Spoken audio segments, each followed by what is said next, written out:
Contradiction. An introduction is to introduce people. But Christopher Robin and his friends, who've already been introduced to you, are now going to say goodbye. So this is the opposite. When we asked Pooh what the opposite of an introduction was, he said, "The what of a what?" Which didn't help us as much as we had hoped. But luckily, Owl kept his head and told us that the opposite of an introduction, my dear Pooh, was a contradiction.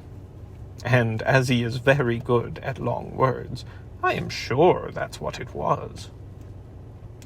Why we are having a contradiction is because last week, when Christopher Robin said to me, "What about the story you were going to tell me about what happened to Pooh when—" I happened to say very quickly, "Oh, what about 9 times 107? And when we had done that once, we had one about cows going through a gate at 2 a minute, and there are 300 in a field, and how many are left after an hour and a half.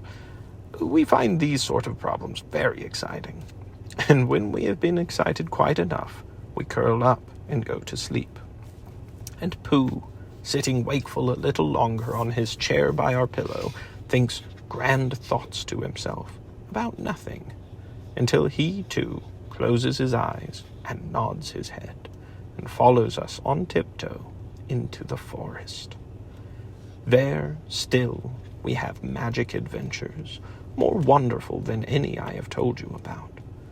But now, when we wake up in the morning, they are gone before we can catch hold of them. Oh, how did the last one begin? One day, when Pooh was walking in the forest, there were 107 cows on a gate. No, you see, we have lost it.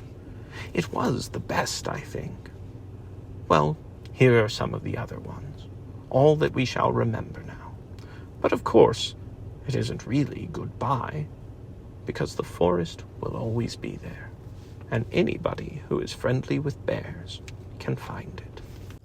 Signed, AA Milnes.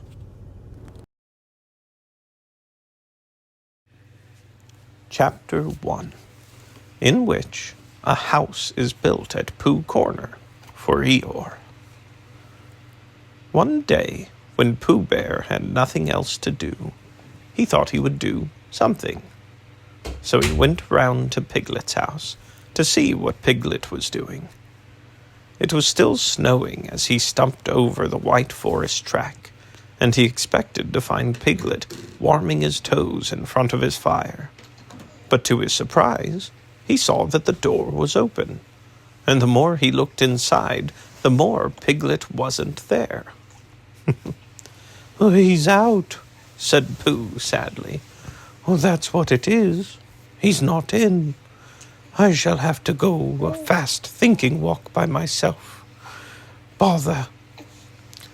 But first he thought that he would knock very loudly just to make quite sure.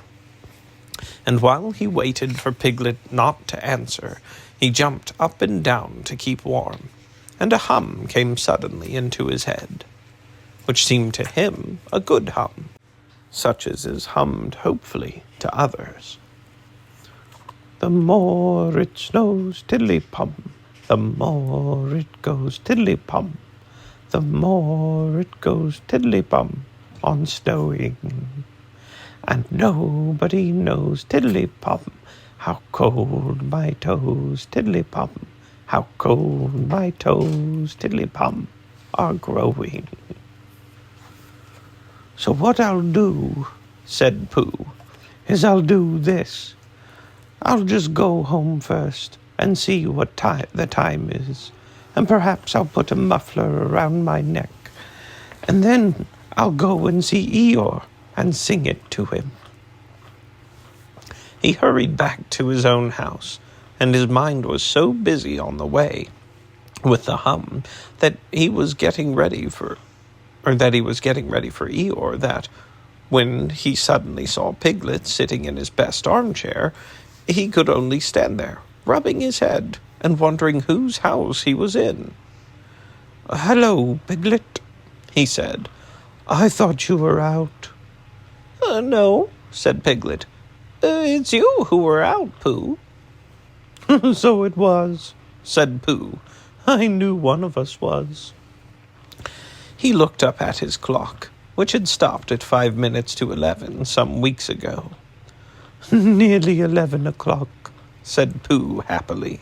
You're just in time for a little smackerel of something. And he put his head into the cupboard. And when we'll go out, Piglet, and I'll sing my song to Eeyore. Oh, which song, Pooh? The one we're going to sing to Eeyore, explained Pooh. The clock was still saying 5 minutes to 11 when Pooh and Piglet set out on their way half an hour later. The wind had dropped, and the snow, tired of rushing round in circles trying to catch itself up, now fluttered gently down until it found a place on which to rest. And sometimes the place was Pooh's nose, and sometimes it wasn't. And in a little while, Piglet was wearing a white muffler round his neck and feeling more snowy behind the ears than he had ever felt before. Pooh, he said at last, and a little timidly, because he didn't want Pooh to think he was giving in. I was just wondering, how would it be if we went home now and practiced your song, and then sang it to Eeyore tomorrow, or the next day, when we happen to see him? Oh, that's a very good idea, Piglet, said Pooh. We'll practice it now as we go along, but it's no good going home to practice it, because it's a special outdoor song which has to be sung in the snow. Are you sure? Asked Piglet anxiously. Well, you'll see, Piglet, when you listen, because this is how it begins. The more it snows, tiddly-pom. Tiddly what? Pom, said Pooh. I put it in to make it more hummy. The more it goes, tiddly-pom, the more... didn't you say snows? Yes, but that was before. Before the tiddly-pom? Well, it was a different tiddly-pom, said Pooh, feeling rather muddled now. I'll sing it to you properly, and then you'll see. So he sang it again. The more it snows, tiddly-pom, the more it goes, tiddly-pom, the more it goes, tiddly-pom, on snowing. And nobody knows, tiddly-pom, how cold my toes, tiddly-pom, how cold my toes, tiddly-pom, are growing. He sang it like that, which is much the best way of singing it. And when he had finished, he waited for Piglet to say that, of all the outdoor hums for snowy weather he had ever heard, this was the best. And after thinking the matter out carefully, Piglet said, Pooh, he said solemnly, it isn't the toes so much as the ears. By this time they were getting near Eeyore's gloomy place, which was where he lived, and as it was still very snowy behind Piglet's ears, and he was getting tired of it, they turned into a little pine wood, and sat down on the gate which led to it. They were out of the snow now, but it was very cold, and to keep themselves warm they sang Pooh's song right through, 6 times. Piglet doing the tiddly-poms, and Pooh doing the rest. And both of them thumping on the top of the gate with pieces of stick at the proper places. And in a little while they felt much warmer, and were able to talk again. I've been thinking, said Pooh, and what I've been thinking is this. I've been thinking about Eeyore.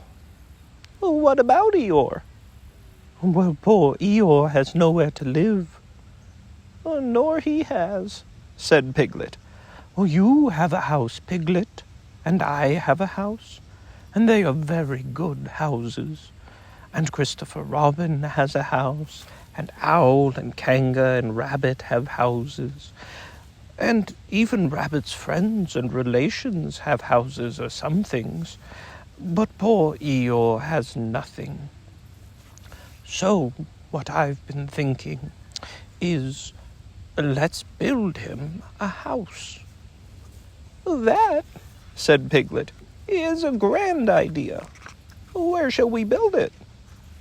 "We will build it here," said Pooh, "just by this wood, out of the wind, because this is where I thought of it. And we will call this Pooh Corner, and we will build an Eeyore house with sticks at Pooh Corner for Eeyore."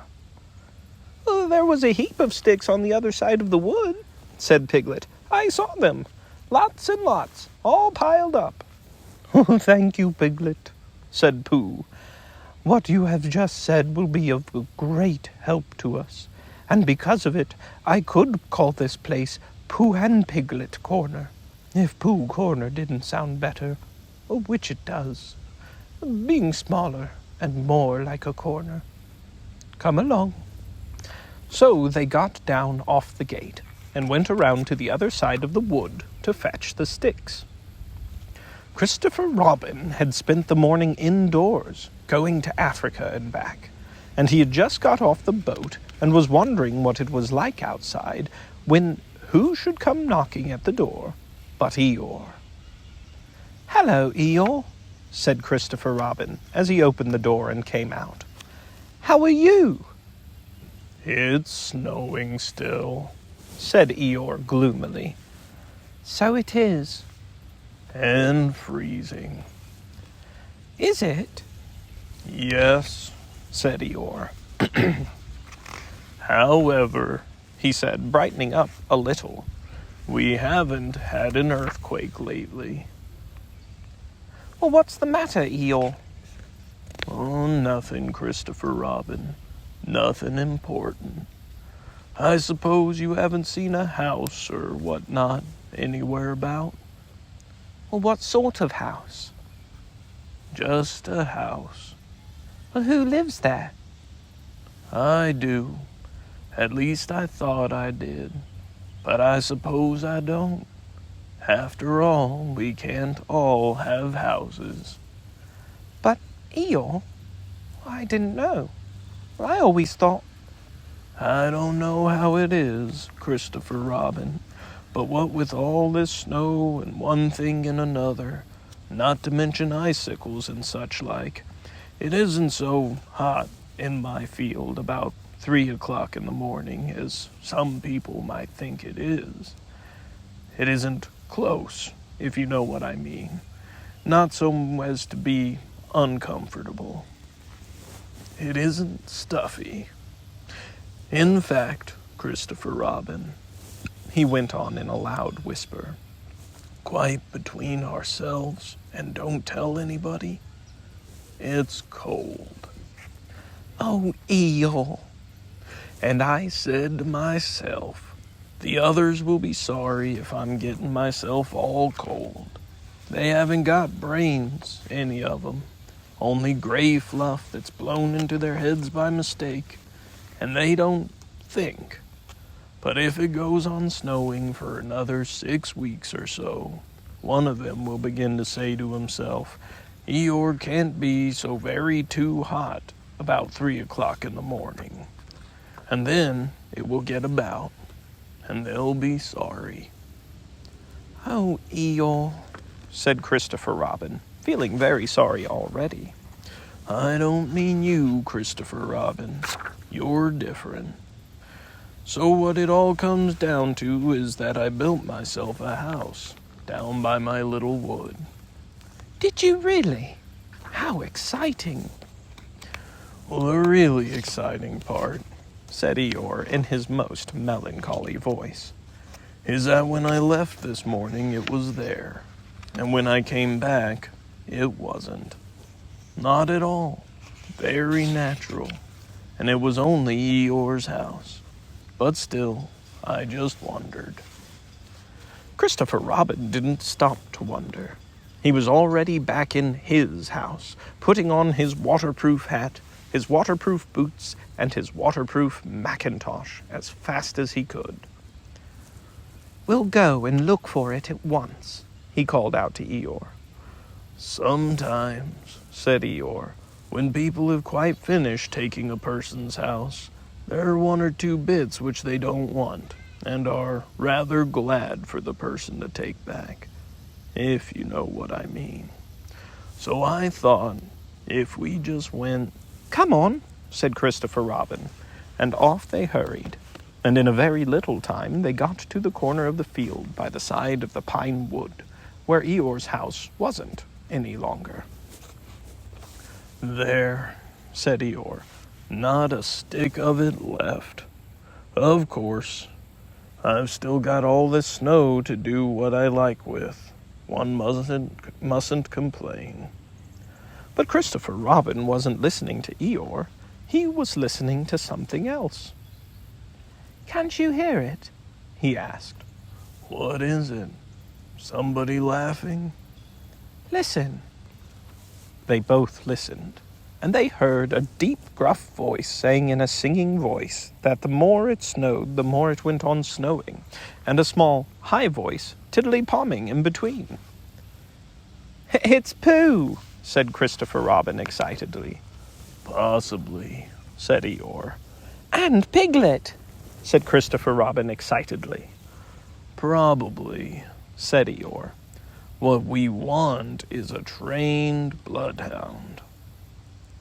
The words of the song changed suddenly. "We've finished our house," sang the gruff voice. "Tiddly-pom," sang the squeaky one. "It's a beautiful house, tiddly-pom. I wish it were mine, tiddly-pom." "Pooh!" shouted Christopher Robin. The singers on the gate stopped suddenly. "Oh, it's Christopher Robin," said Pooh eagerly.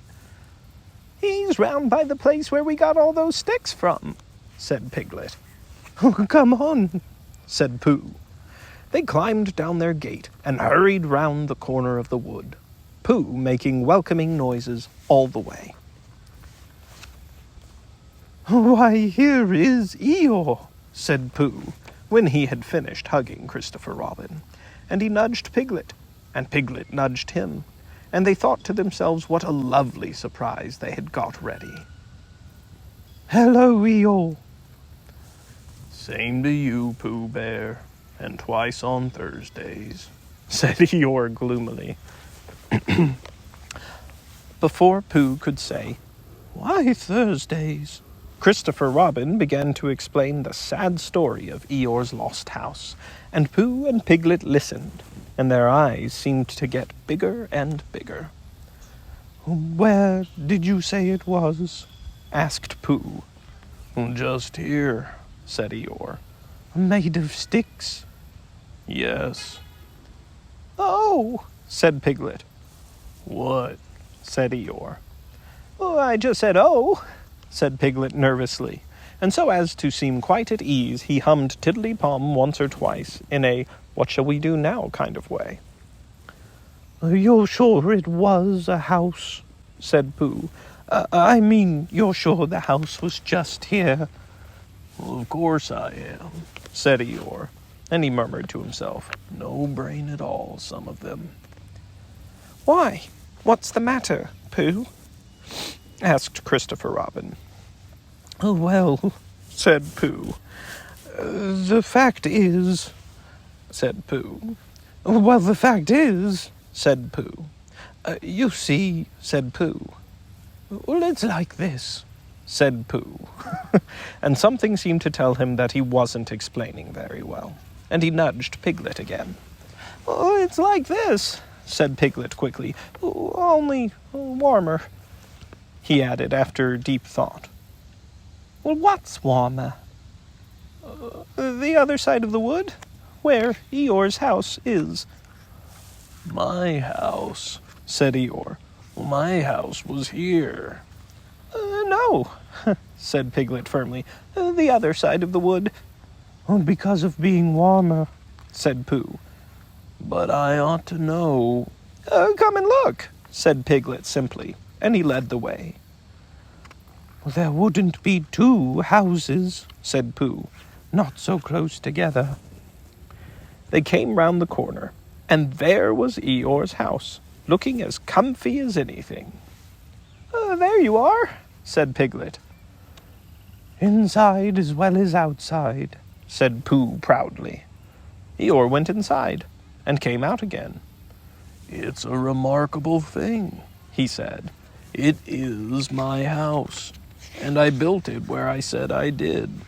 So the wind must have blown it here. And the wind blew it right over the wood, and blew it down here, and here it is as good as ever. In fact, better in places. Much better, said Pooh and Piglet together. It just shows what can be done by taking a little trouble, said Eeyore.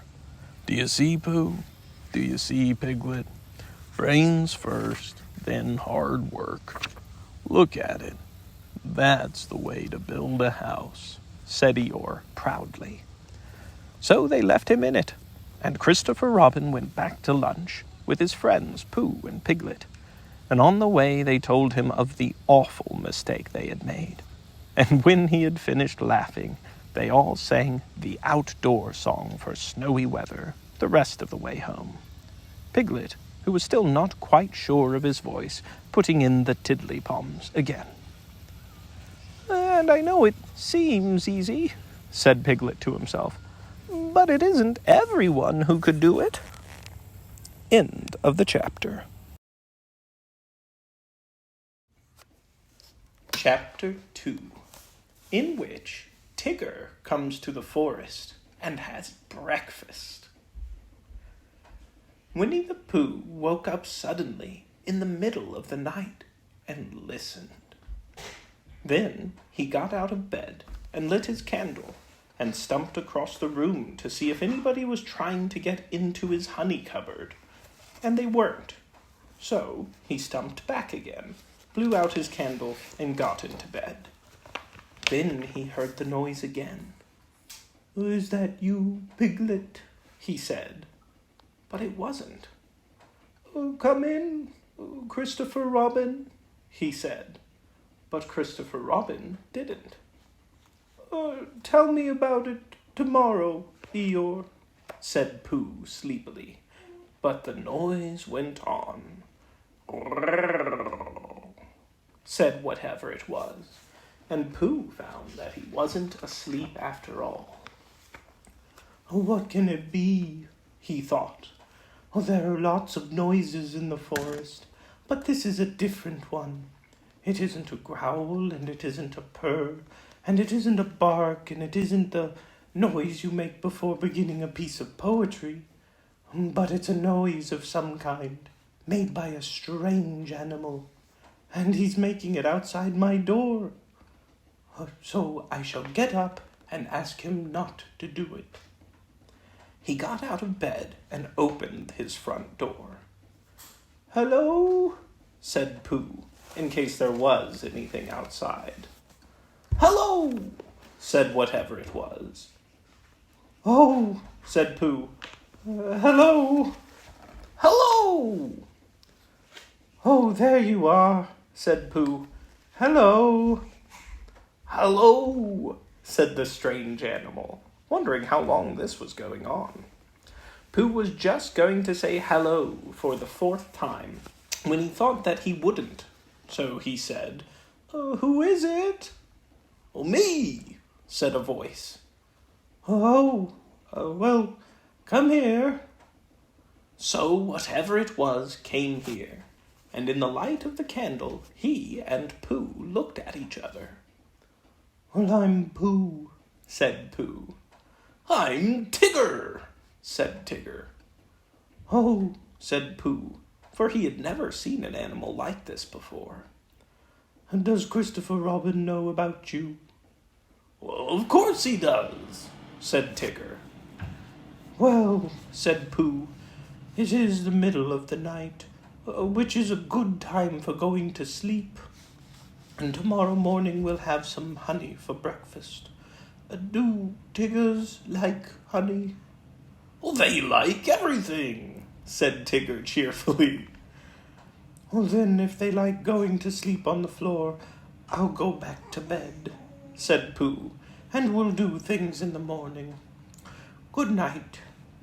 And he got back into bed and went fast asleep. When he awoke in the morning, the first thing he saw was Tigger, sitting in front of the glass and looking at himself. "Hello," said Pooh. "Hello," said Tigger. "I've just found somebody just like me, but I thought I was the only one of them." Pooh got out of bed and began to explain what a looking-glass was. But just as he was getting to the interesting part, Tigger said, "Excuse me a moment, but there's something climbing up your table."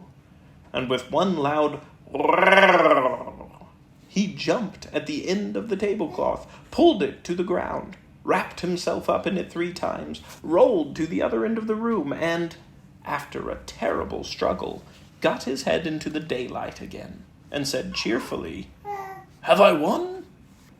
"Well, that's my tablecloth," said Pooh, as he began to unwind Tigger. "I wondered what it was," said Tigger. "Well, it goes on the table, and you put things on it." "Well, then why did it try to bite me when I wasn't looking?" "Well, I don't think it did," said Pooh. "Oh, it tried," said Tigger, "but I was too quick for it." Pooh put the cloth back on the table, and he put a large honey pot on the cloth, and they sat down to breakfast. And as soon as they sat down, Tigger took a large mouthful of honey, and he looked up at the ceiling with his head on one side, and made exploring noises with his tongue, and considering noises, and what have we got here noises. And then he said in a very decided voice, "Tiggers don't like honey." "Oh," said Pooh, and tried to make it sound sad and regretful. "Well, I thought they liked everything." "Well, everything except honey," said Tigger. Pooh felt rather pleased about this, and said that, as soon as he had finished his own breakfast, he would take Tigger round to Piglet's house, and Tigger could try some of Piglet's acorns. "Oh, thank you, Pooh," said Tigger, "because acorns is really what Tiggers like best."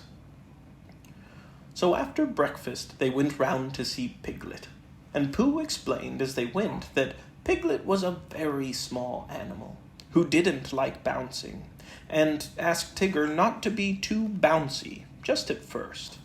And Tigger, who had been hiding behind trees and jumping out on Pooh's shadow when it wasn't looking, said that Tiggers were only bouncy before breakfast, and that as soon as they had had a few acorns, they became quiet and refined. So by and by they knocked at the door of Piglet's house. "Hello, Pooh," said Piglet. "Hello, Piglet. This is Tigger." "Oh, is it?" said Piglet, and he edged round to the other side of the table. "I thought Tiggers were smaller than that." "Not the big ones," said Tigger. "They like acorns," said Pooh. "So that's why we've come for, because poor Tigger hasn't had any breakfast yet." Piglet pushed the bowl of acorns towards Tigger and said, "Help yourself." And then he got close up to Pooh and felt much braver and said, "So you're Tigger?" Well, in a careless sort of voice. But Tigger said nothing because of his mouth being full of acorns. After a long munching noise, he said, "Ears or arrows." And when Pooh and Piglet said, "What?" he said, "Scusi," and went outside for a moment. When he came back, he said firmly, "Tiggers don't like acorns." But you said that they liked everything except honey," said Pooh. "Well, everything except honey and acorns," explained Tigger. When he heard this, Pooh said, "Oh, I see." And Piglet, who was rather glad that Tiggers didn't like acorns, said, "Oh, what about thistles?" "Thistles," said Tigger, "is what Tiggers like best." "Then let's go along and see Eeyore," said Piglet. So the three of them went, and after they had walked and walked and walked, they came to the part of the forest where Eeyore was. "Hello, Eeyore," said Pooh. "This is Tigger." "What is?" said Eeyore. "This," explained Pooh and Piglet together. And Tigger smiled his happiest smile and said nothing. Eeyore walked all round Tigger one way, and then turned and walked all round him the other way. "What did you say it was?" he asked. "Tigger." "Ah," said Eeyore. "He's just come," explained Piglet. "Ah," said Eeyore again. He thought for a long time, and then said, "When is he going?" Pooh explained to Eeyore that Tigger was a great friend of Christopher Robin's, who had come to stay in the forest. And Piglet explained to Tigger that he mustn't mind what Eeyore said, because he was always gloomy. And Eeyore explained to Piglet that, on the contrary, he was feeling particularly cheerful this morning. And Tigger explained to anybody who was listening that he hadn't had any breakfast yet. "I knew there was something," said Pooh. "Tiggers always eat thistles, so that was why we came to see you, Eeyore." "Don't mention it, Pooh." "Oh, Eeyore, I didn't mean that I didn't want to see you." Quite. But your new stripy friend, naturally, he wants his breakfast. What did you say his name was?" "Tigger." "Then come this way, Tigger." Eeyore led the way to the most thistly-looking patch of thistles that ever was, and waved a hoof at it. "A little patch I was keeping for my birthday," he said. "But after all, what are birthdays? Here today and gone tomorrow. Help yourself, Tigger." Tigger thanked him, and looked a little anxiously at Pooh. "Are these really thistles?" he whispered. "Yes," said Pooh. "What Tiggers like best?" "That's right," said Pooh. "I see," said Tigger. So he took a large mouthful, and he gave a large crunch. "Oh!" said Tigger. He sat down and put his paw in his mouth. "What's the matter?" asked Pooh. "Hot," mumbled Tigger. "Your friend," said Eeyore, "appears to have bitten on a bee." Pooh's friend stopped shaking his head to get the prickles out, and explained that Tiggers didn't like thistles. "Then why bend a perfectly good one?" said Eeyore. "But you said," began Pooh, "you said that Tiggers like everything except honey and acorns." "And thistles," said Tigger, who was now running round in circles with his tongue hanging out. Pooh looked at him sadly. What are we going to do?" he asked Piglet. Piglet knew the answer to that, and he said at once that they must go and see Christopher Robin. "You'll find him with Kanga," said Eeyore. He came close to Pooh and said in a loud whisper, "Could you ask your friend to do his exercises somewhere else? I shall be having lunch directly, and don't want it bounced on before I begin. A trifling matter, and fussy of me, but we all have our little ways." Pooh nodded solemnly and called to Tigger. "Oh, come along and we'll go and see Kanga. She's sure to have lots of breakfast for you." Tigger finished his last circle and came up to Pooh and Piglet. "Hot," he explained with a large and friendly smile. "Oh, come on!" And he rushed off. Yoo-hoo-hoo-hoo-hoo! Pooh and Piglet walked slowly after him, and as they walked, Piglet said nothing, because he couldn't think of anything, and Pooh said nothing, because he was thinking of a poem. And when he had thought of it, he began, "What shall we do about poor little Tigger? If he eats nothing, he'll never get bigger. And he doesn't like honey and acorns and thistles, because of the taste and because of the bristles. And all the good things which an animal likes have the wrong sort of swallow or too many spikes." "Well, he's really big, quite big enough anyhow," said Piglet. "Well, he isn't really very big." "Well, he seems so." Pooh was thoughtful when he heard this, and then he murmured to himself, "But whatever his weight in pounds, shillings, and ounces, he always seems bigger because of his bounces." "And that's the whole poem," he said. "Do you like it, Piglet?" "All except the shillings," said Piglet. "I don't think they ought to be there." "Well, they wanted to come in after the pounds," explained Pooh. "So I let them. It is the best way to write poetry, letting things come." "Oh, I didn't know," said Piglet. Tigger had been bouncing in front of them all this time, turning round every now and then to ask, "Is this the way?" And now at last they came in sight of Kanga's house. And there was Christopher Robin. Tigger rushed up to him. "Oh, there you are, Tigger," said Christopher Robin. "I knew you'd be somewhere."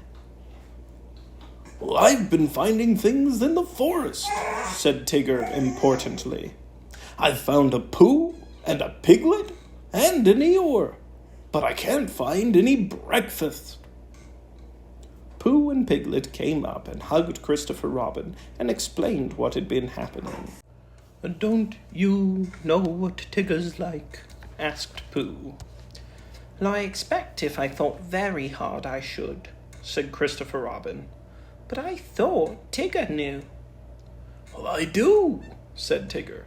"Everything there is in the world, except honey and acorns and, what were those hot things called?" "Thistles." "Yes, and those." "Oh, well then, Kanga can give you some breakfast."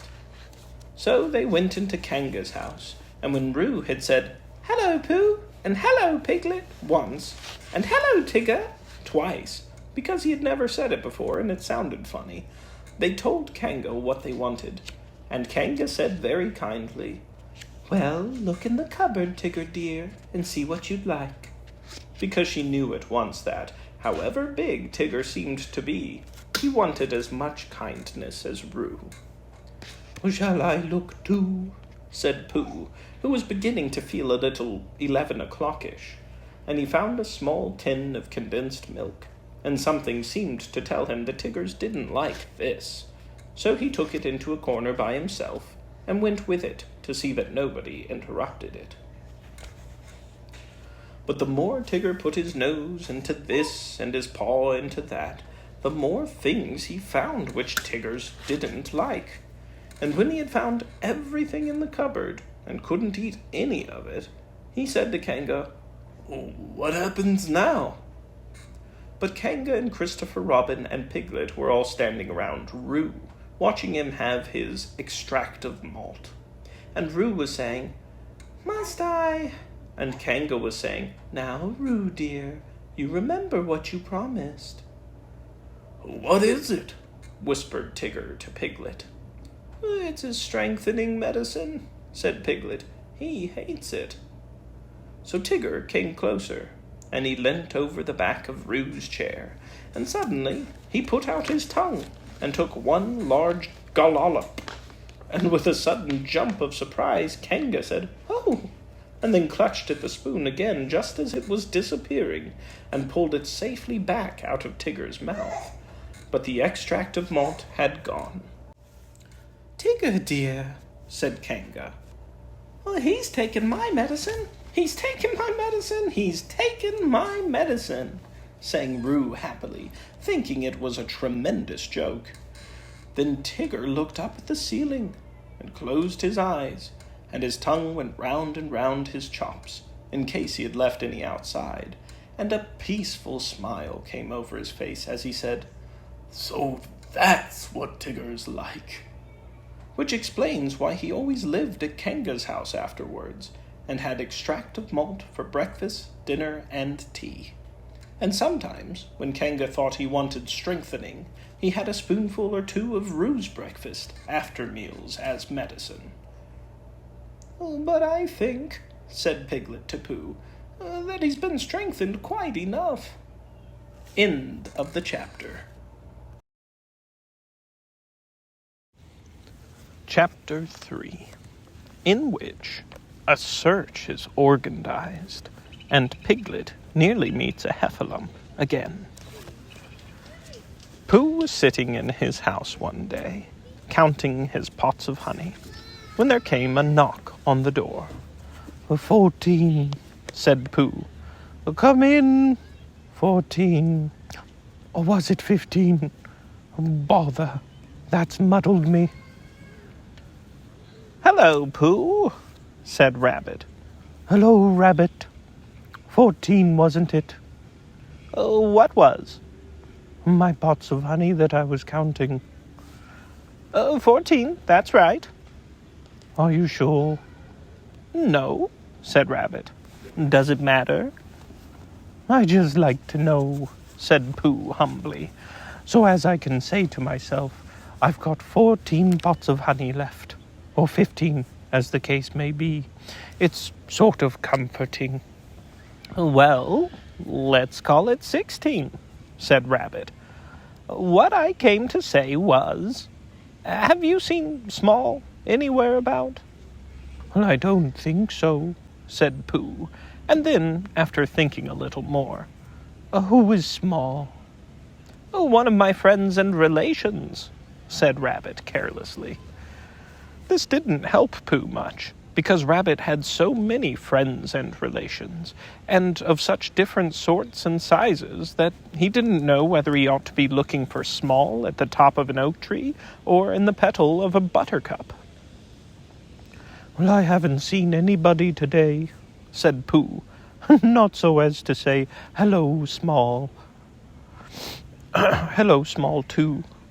Did you want him for anything? Well, I don't want him, said Rabbit, but it's always useful to know where a friend and relation is, whether you want him or whether you don't. Oh, I see, said Pooh. Is he lost? Well, said Rabbit, nobody has seen him for a long time, so I suppose he is. Anyhow, he went on importantly, I promised Christopher Robin I'd organize a search for him. So, come on.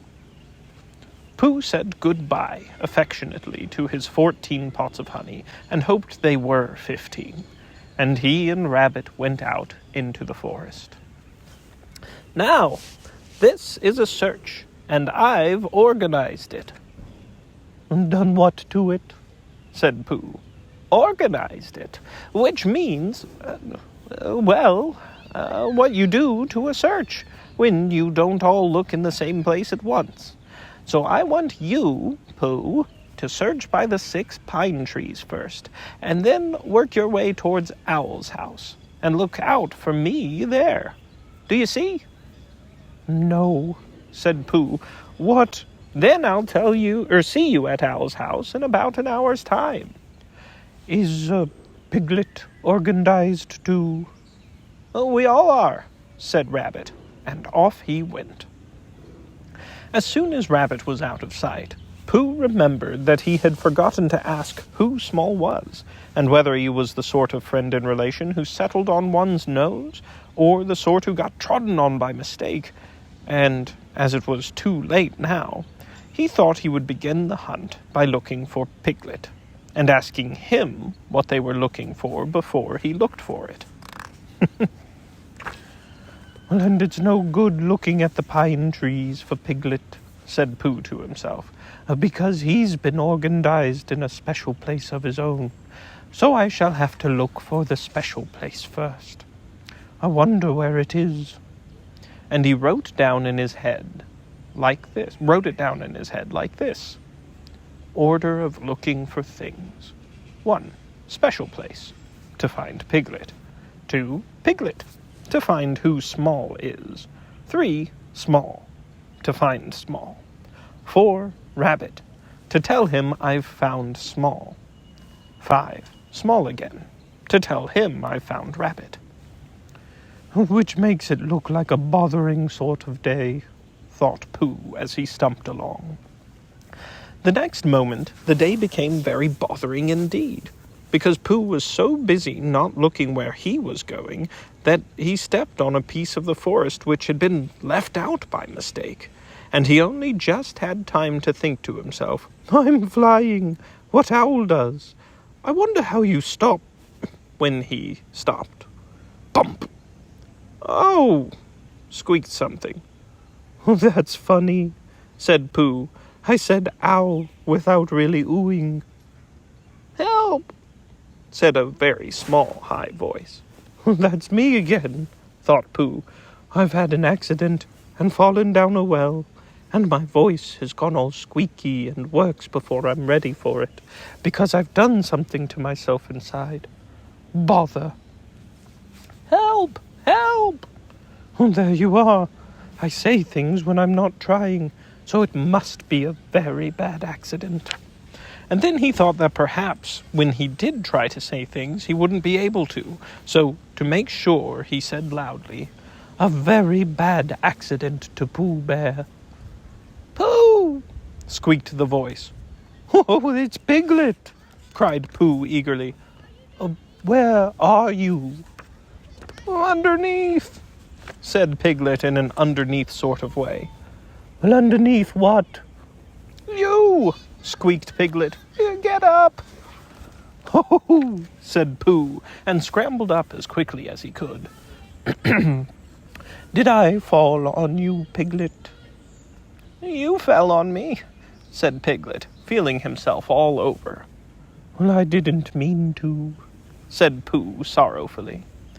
"Well, I didn't mean to be underneath," said Piglet sadly.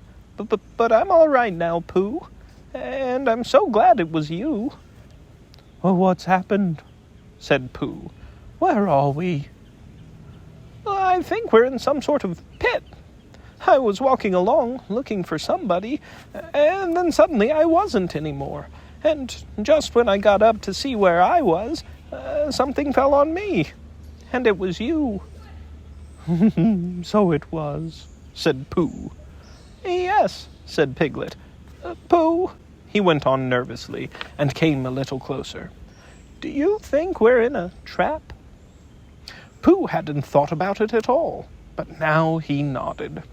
For suddenly he remembered how he and Piglet had once made a Pooh trap for heffalumps, and he guessed what had happened.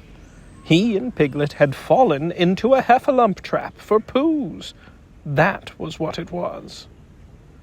"Oh, what happens when the heffalump comes?" asked Piglet tremblingly when he heard the news.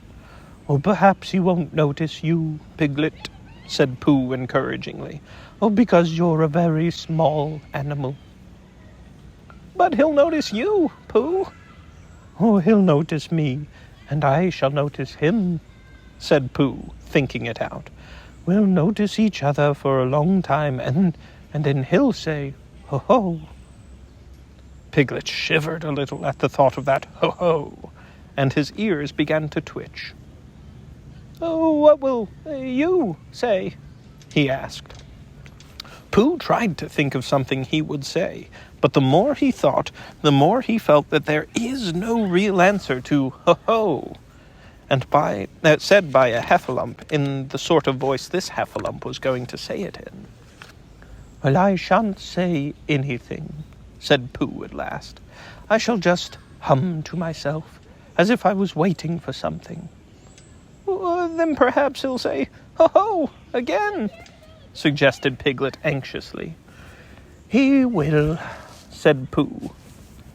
Piglet's ears twitched so quickly that he had to lean them against the side of the trap to keep them quiet. "He will say it again," said Pooh, "and I shall go on humming, and that will upset him, because when you say ho-ho twice, in a gloating sort of way, and the other person only hums, you suddenly find, just as you begin to say it the third time, that, well, you find—" "What?" "That it isn't," said Pooh. "Isn't what?" Pooh knew what he meant, but, being a bear of very little brain, couldn't think of the words. "Well, it just isn't," he said again. "You mean it isn't ho-ho-ish anymore?" said Piglet hopefully. Pooh looked at him admiringly, and said that was what he meant. If you went on humming all the time because you couldn't go on saying ho-ho forever. "But he'll just say something else," said Piglet. "That's just it. He'll say, 'What's all this?' And then I shall say, 'And this is a very good idea, Piglet, which I've just thought of.' I shall say, 'It's a trap for a heffalump which I've made, and I'm waiting for the heffalump to fall in.' And I shall go on humming. That will unsettle him." "Pooh!" cried Piglet, and now it was his turn to be the admiring one. "You've saved us!" "Have I?" said Pooh, not feeling quite sure. But Piglet was quite sure, and his mind ran on, and he saw Pooh and the heffalump talking to each other, and he thought suddenly, and a little sadly, that it would have been rather nice if it had been Piglet and the heffalump talking so grandly to each other, and not Pooh, much as he loved Pooh, because he really had more brain than Pooh, and the conversation would go better if he, and not Pooh, were doing one side of it. And it would be comforting afterwards, in the evenings, to look back on the day when he answered a heffalump back as bravely as if the heffalump wasn't there. It seemed so easy now. He knew just what he would say. Heffalump, gloatingly, "Ho-ho!" Piglet, carelessly, "Tra-la-la-la, tra-la-la-la." Heffalump, surprised and not quite sure of himself, "Ho-ho!" Piglet, more carelessly still, "Tiddle-um-tum, tiddle-um-tum." Heffalump, beginning to say ho-ho and turning it awkwardly into a cough. "What's all this?" Piglet, surprised. "Hello! This is a trap I've made, and I'm waiting for a heffalump to fall into it." Heffalump, greatly disappointed. "Oh!" after a long silence. "Are you sure?" Piglet, "Yes." Heffalump, "Oh!" nervously. I thought it was a trap I'd made to catch piglets." Piglet, surprised. "Oh, no." Heffalump, "Oh!" apologetically. I must have got it wrong then." Piglet, "I'm afraid so," politely. "I'm sorry." He goes on humming. Heffalump, I suppose I'd better be getting back." Piglet, looking up carelessly. "Must you? Well, if you see Christopher Robin anywhere, you might tell him I want him." Heffalump, eager to please. Oh, certainly, certainly. He hurries off. Pooh, who wasn't going to be there, but we find we can't do without him. Oh, Piglet, how brave and clever you are. Piglet, modestly. Oh, not at all, Pooh. And then, when Christopher Robin comes, Pooh can tell him all about it. While Piglet was dreaming this happy dream, and Pooh was wondering again whether it was 14 or 15, the search for Small was still going on all over the forest. Small's real name was Very Small Beetle, but he was called Small for short, when he was spoken to at all, which hardly ever happened, except when somebody said, "Really, Small?" He had been staying with Christopher Robin for a few seconds, and he started going round a gorse bush for exercise. But instead of coming back the other way, as expected, he hadn't, so nobody knew where he was. "Well, I expect he's just gone home," said Christopher Robin to Rabbit. Did he say goodbye, and thank you for a nice time?" said Rabbit. "He only just said, 'How do you do?'" said Christopher Robin. "Ha!" said Rabbit. After thinking a little, he went on. "Has he written a letter, saying how much he enjoyed himself, and how sorry he was he had to go so suddenly?" Christopher Robin didn't think he had. "Ha!" said Rabbit again, and looked very important. "Well, this is serious. He is lost. We must begin the search at once." Christopher Robin, who was thinking of somebody or something else, said, "Where's Pooh?"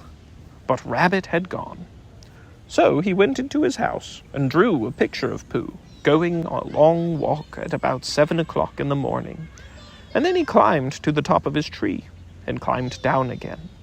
And then he wondered what Pooh was doing, and he went across the forest to see. It was not long before he came to the gravel pit, and he looked down, and there were Pooh and Piglet, with their backs to him, dreaming happily. "Ho, ho!" said Christopher Robin loudly and suddenly. Piglet jumped 6 inches in the air with surprise and anxiety, but Pooh went on dreaming. "It's the Heffalump," thought Piglet nervously. "Now then," he hummed in his throat a little, so that none of the words should stick, and then, in the most delightfully easy way, he said, "Tra-la-la, tra-la-la," as if he had just thought of it. But he didn't look round, because if you look round and see a very fierce Heffalump looking down at you, sometimes you forget what you were going to say. "Rum-tum, tiddle-tum," said Christopher Robin in a voice like Pooh's, because Pooh had once invented a song which went, "Tra-la-la, tra-la-la, tra-la-la, tra-la-la, rum-tum-tum, tiddle-um." So, whenever Christopher Robin sings it, he always sings it in a Pooh voice, which seems to suit it better. "He said the wrong thing," thought Piglet anxiously. "He ought to have said, 'ho-ho,' again. Perhaps I'd better say it for him." And as fiercely as he could, Piglet said, "Ho-ho!" "How did you get there, Piglet?" said Christopher Robin, in his ordinary voice. "Well, this is terrible," thought Piglet. "First he talks in Pooh's voice, and then he talks in Christopher Robin's voice, and he's doing it so as to unsettle me." And being now completely unsettled, he said very quickly and squeakily, "This is a trap for Poohs, and I'm waiting to fall in it. Ho-ho! What's all this?" And then I say ho-ho again. "What?" said Christopher Robin. "A trap for ho-hos," said Piglet huskily. "Well, I've just made it, and I'm waiting for the ho-ho to come along." How long Piglet would have gone on like this, I don't know. But at that moment, Pooh woke up suddenly and decided that it was 16. So he got up, and as he turned his head so as to soothe himself in that awkward place in the middle of his back where something was tickling him, he saw Christopher Robin. Hello, he shouted joyfully. Hello, Pooh. Piglet looked up and looked away again, and he felt so foolish and uncomfortable that he almost decided to run away to the sea and be a sailor, when suddenly he saw something. Oh, Pooh, he cried, there's something climbing up your back. Well, I thought there was, said Pooh. It's Small, cried Piglet. Oh, that's who it is it? Christopher Robin, I've found Small, cried Piglet. Well done, Piglet, said Christopher Robin. And at these encouraging words, Piglet felt quite happy again, and decided not to be a sailor after all. So when Christopher Robin had helped them out of the gravel pit, they all went off together, hand in hand. And 2 days later, Rabbit happened to meet Eeyore in the forest. Hello, Eeyore, he said. What are you looking for? Oh, Small, of course, said Eeyore. Haven't you any brain? Oh, but didn't I tell you? Said Rabbit. Small was found 2 days ago. There was a moment's silence. Ha ha, said Eeyore bitterly. Merriment and whatnot. Don't apologize. It's just what would happen. End of the chapter. Chapter 4, in which it is shown that Tiggers don't climb trees. One day, when Pooh was thinking, he thought he would go and see Eeyore, because he hadn't seen him since yesterday. And as he walked through the heather, singing to himself, he suddenly remembered that he hadn't seen Owl since the day before yesterday. So he thought that he would just look in at the 100-acre wood on the way and see if Owl was at home. Well, he went on singing until he came to the part of the stream where the stepping stones were.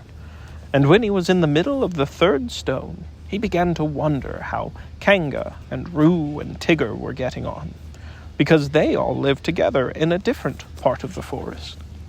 And he thought, well, I haven't seen Roo for a long time, and if I don't see him today, it will be still a longer time. So he sat down on the stone in the middle of the stream and sang another verse of his song, while he wondered what to do. The other verse of the song was like this. I could spend a happy morning seeing Roo. I could spend a happy morning being Pooh, for it doesn't seem to matter if I don't get any fatter, and I don't get any fatter what I do. The sun was so delightfully warm, and the stone, which had been sitting in it for a long time, was so warm too, that Pooh had almost decided to go on being Pooh in the middle of the stream for the rest of the morning, when he remembered Rabbit. Rabbit, said Pooh to himself. I like talking to Rabbit. He talks about sensible things. He doesn't use long, difficult words like Owl. He uses short, easy words like, what about lunch? And help yourself, Pooh. I suppose really I ought to go and see Rabbit. Which made him think of another verse. Oh, I like his way of talking. Yes, I do. It's the nicest way of talking. Just for two. And to help yourself with Rabbit, though it may become a habit, is a pleasant sort of habit for a Pooh. So when he had sung this, he got up off his stone, walked back across the stream, and set off for Rabbit's house. But he hadn't got far before he began to say to himself, yes, but suppose Rabbit is out. Or suppose I get stuck in his front door again coming out, as I did once when his front door wasn't big enough. Or because I know I'm not getting fatter, but his front door may be getting thinner. So wouldn't it be better if... And all the time he was saying things like this, he was getting more and more westerly, without thinking, until suddenly he found himself at his own front door again. And it was 11 o'clock, which was time for a little something. Half an hour later, he was doing what he had always really meant to do. He was stumping off to Piglet's house, and as he walked, he wiped his mouth with the back of his paw, and sang rather a fluffy song through the fur. It went like this. I could spend a happy morning seeing Piglet, and I couldn't spend a happy morning not seeing Piglet, and it doesn't seem to matter if I don't see Owl and Eeyore or any of the others. And I'm not going to see Owl or Eeyore or any of the others or Christopher Robin. Written down like this, it doesn't seem a very good song, but coming through pale fawn fluff at about 11:30 on a very sunny morning, it seemed to Pooh to be one of the best songs he had ever sung. So he went on singing it. Piglet was busy digging a small hole in the ground outside his house. Hello, Piglet, said Pooh. Hello, Pooh, said Piglet, giving a jump of surprise. I knew it was you. So did I, said Pooh. What are you doing? I'm planting a haycorn, Pooh, so that it can grow up into an oak tree and have lots of haycorns just outside the front door, instead of having to walk miles and miles. Do you see, Pooh? Supposing it doesn't, said Pooh. Well, it will, because Christopher Robin says it will. So that's why I'm planting it. Well, said Pooh, if I plant a honeycomb outside my house, then it will grow into a beehive. Piglet wasn't quite sure about this. Oh, a piece of a honeycomb, said Pooh, so as not to waste too much. Only then I might get only a piece of a beehive, and it might be the wrong piece, where the bees were buzzing and not honeying. Oh, bother. Besides, Pooh, Piglet agreed that it would be very bothering. Besides, Pooh, it's a very difficult thing, planting, unless you know how to do it, he said, and he put the acorn in the hole that he had made and covered it up with earth, and jumped on it. Well, I do know, said Pooh, because Christopher Robin gave me a nasturtium seed, and I planted it, and I'm going to have nasturtiums all over the front door.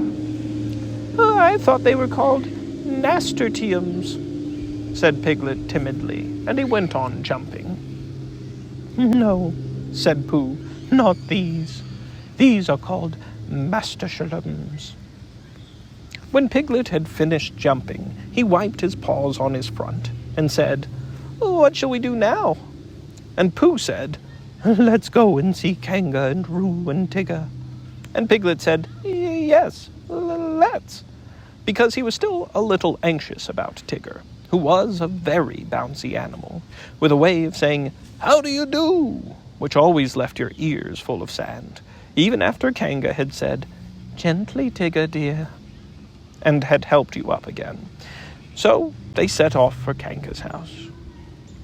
Now it happened that Kanga had felt rather motherly that morning, and wanting to count things, like Roo's vests, and how many pieces of soap were left, and the 2 clean spots in Tigger's feeder. So she had sent them out with a packet of watercress sandwiches for Roo, and a packet of extract of malt sandwiches for Tigger, to have a nice long morning in the forest, not getting into mischief. And off they had gone. And as they went, Tigger told Roo, who wanted to know all about the things that Tiggers could do. Can they fly? Said Roo. Yes, said Tigger. They're very good flyers. Tiggers are stornry good flyers. Oh, said Roo. Can they fly as well as Owl? Yes, only they don't want to. Why don't they want to? Well, they just don't like it, somehow. Roo couldn't understand this, because he thought it would be lovely to be able to fly. But Tigger said it was difficult to explain to anybody who wasn't a Tigger himself. Well, said Roo, can they jump as far as Kangas? Yes, said Tigger. Oh, when they want to.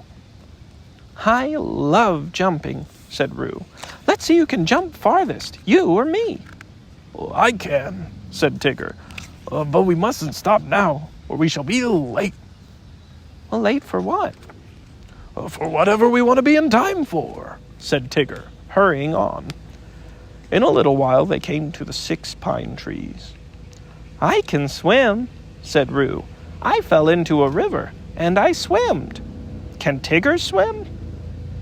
Well, of course they can. Tiggers can do everything. Can they climb trees better than Pooh? Asked Roo, stopping under the tallest pine tree and looking up at it. Climbing trees is what they do best, said Tigger. Much better than Pooh's is. Could they climb this one? Oh, they're always climbing trees like that, said Tigger. Up and down all day. Oh, Tigger, are they really? Well, I'll show ya, said Tigger bravely, and you can sit on my back and watch me. For of all the things which he had said Tiggers could do, the only one he felt really certain about, suddenly, was climbing trees. Oh, Tigger, oh, Tigger, oh, Tigger, squeaked Roo excitedly. So he sat on Tigger's back, and up they went. And for the first 10 feet, Tigger said happily to himself, Up we go!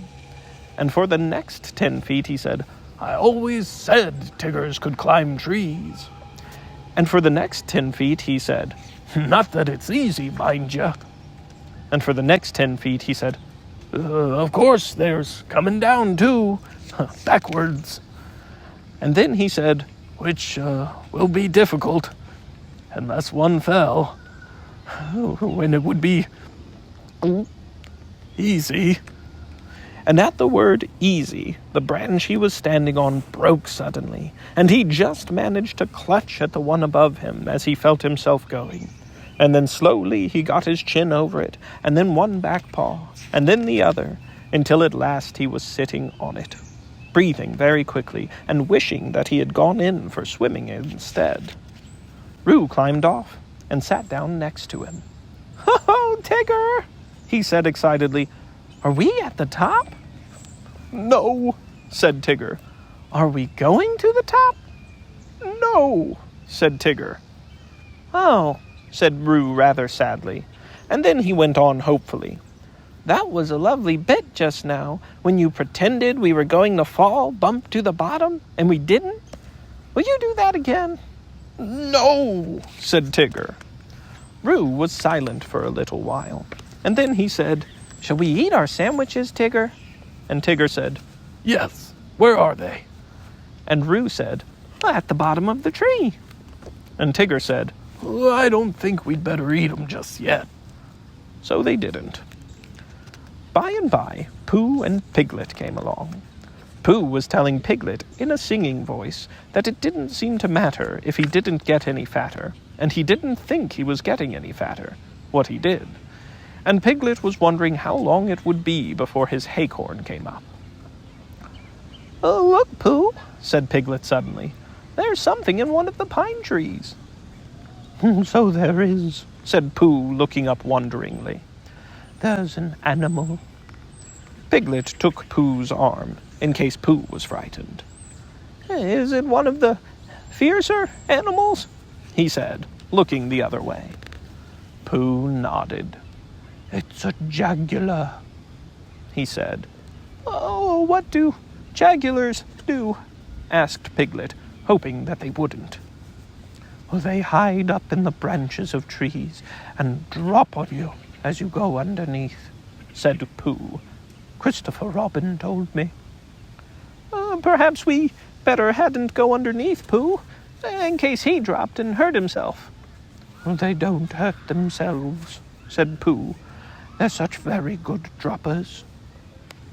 Piglet still felt that to be underneath a very good dropper would be a mistake, and he was just going to hurry back for something which he had forgotten when the Jaguar called out to them. "Help! Help!" it called. "That's what Jaguars always do," said Pooh, much interested. "They call, 'Help, help,' and then when you look up, they drop down on you." "I'm looking down!" cried Piglet loudly, so as the Jaguar shouldn't do the wrong thing by accident.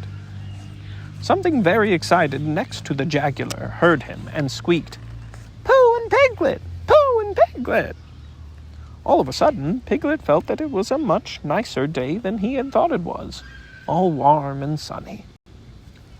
"Oh, Pooh," he cried, "I believe it's Tigger and Roo." "Oh, so it is," said Pooh. "I thought it was a Jaguar and another Jaguar." "Hello, Roo," called Piglet. "What are you doing?" "We can't get down, we can't get down," cried Roo. "Isn't it fun? Pooh, isn't it fun? Tigger and I are living in a tree, like Owl, and we're going to stay here forever and ever. I can see Piglet's house. Piglet, I can see your house from here. Aren't we high? Is Owl's house as high as this?" "How did you get there, Roo?" asked Piglet.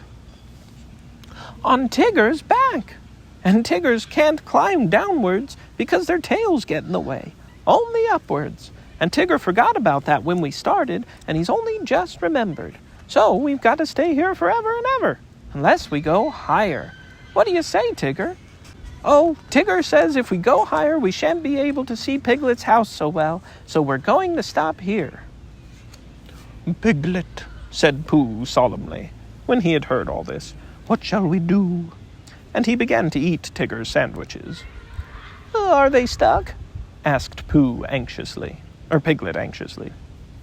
Pooh nodded. "Couldn't you climb up to them?" "Well, I might, Piglet, and I might bring Roo down on my back, but I couldn't bring Tigger down, so we must think of something else." And in a thoughtful way, he began to eat Roo's sandwiches too.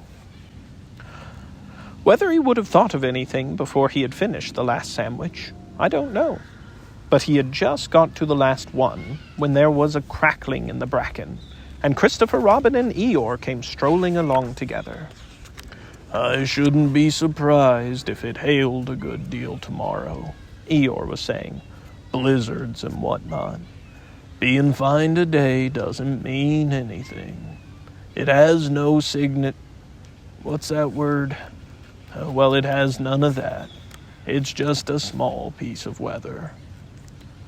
"And there's Pooh," said Christopher Robin, who didn't mind much mind what it did tomorrow, as long as he was out in it.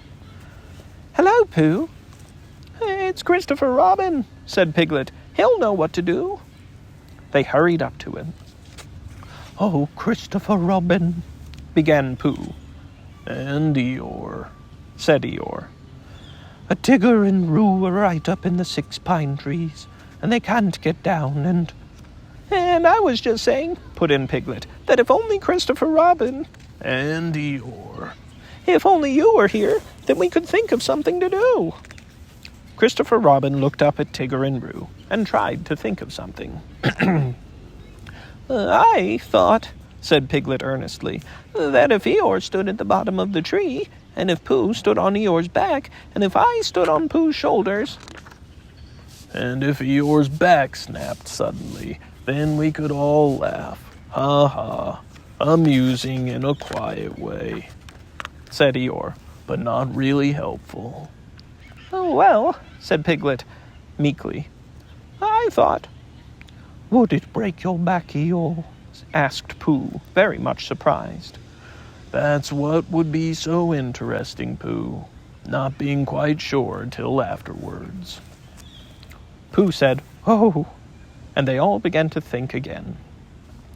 "I've got an idea," cried Christopher Robin suddenly. Listen to this, Piglet, said Eeyore, and then you'll know what we're trying to do. I'll take off my tunic, and we'll each hold a corner, and then Roo and Tigger can jump into it, and it'll be all soft and bouncy for them, and they won't hurt themselves. Getting Tigger down, said Eeyore, and not hurting anybody. Keep those two ideas in your head, Piglet, and you'll be all right. But Piglet wasn't listening. He was so agog at the thought of seeing Christopher Robin's blue braces again. He had only seen them once before, when he was much younger, and, being a little overexcited by them, he had to go to bed half an hour earlier than usual, and he had always wondered since if they were really as blue and as bracing as he had thought them. So, when Christopher Robin took his tunic off, and they were, he felt quite friendly to Eeyore again, and held the corner of the tunic next to him and smiled happily at him. And Eeyore whispered back, I'm not saying there won't be an accident now, mind you. They're funny things, accidents. You never have them till you're having them. When Roo understood what he had to do, he was wildly excited, and cried out, Tigger, Tigger, we're going to jump. Look at me jumping, Tigger. Like flying my jumping will be. Can Tiggers do it? And he squeaked out, I'm coming, Christopher Robin. And he jumped straight into the middle of the tunic. And he was going so fast that he bounced up again, almost as high as he was before, and went on bouncing, saying, woo, for quite a long time. And then at last he stopped and said, ooh, lovely. And they put him on the ground. Come on, Tigger, he called out. It's easy. But Tigger was holding on to the branch and saying to himself, It's all very well for jumping animals like kangas, but it's quite different for swimming animals like Tiggers. And he thought of himself floating on his back down a river, or striking out from one island to another, and he felt that that was really the life of a Tigger. Come along, called Christopher Robin. You'll be all right. Just wait a moment, said Tigger nervously. Small piece of bark in my eye. And he moved slowly along his branch. Come on, it's easy, squeaked Roo. And suddenly, Tigger found out how easy it was. Oh! He shouted as the tree flew past him. Look out! Cried Christopher Robin to the others. There was a crash and a tearing noise and a confused heap of everybody on the ground. Christopher Robin and Pooh and Piglet picked themselves up first, and then they picked Tigger up, and underneath everybody else was Eeyore. Oh, Eeyore, cried Christopher Robin, are you hurt? And he felt him rather anxiously, and dusted him and helped him to stand up again. Eeyore said nothing for a long time, and then he said, Is Tigger there? Tigger was there, feeling bouncy again already. Yes, said Christopher Robin, Tigger's here. Well, just thank him for me, said Eeyore. End of the chapter. Chapter 5, in which Rabbit has a busy day, and we learn what Christopher Robin does in the mornings. It was going to be one of Rabbit's busy days. As soon as he woke up, he felt important, as if everything depended upon him. It was just the day for organizing something, or for writing a note, signed Rabbit, or for seeing what everybody else thought about it. It was a perfect morning for hurrying round to Pooh and saying, Very well then, I'll tell Piglet. And then going to Piglet saying, Well, Pooh thinks, but perhaps I'd better see Owl first. It was a captainish sort of day, when everybody said, Yes, Rabbit, and No, Rabbit, and waited until he had told them. He came out of his house and sniffed the warm spring morning as he wondered what he would do. Kanga's house was nearest, and at Kanga's house was Roo, who said, Yes, Rabbit, and No, Rabbit, almost better than anybody else in the forest.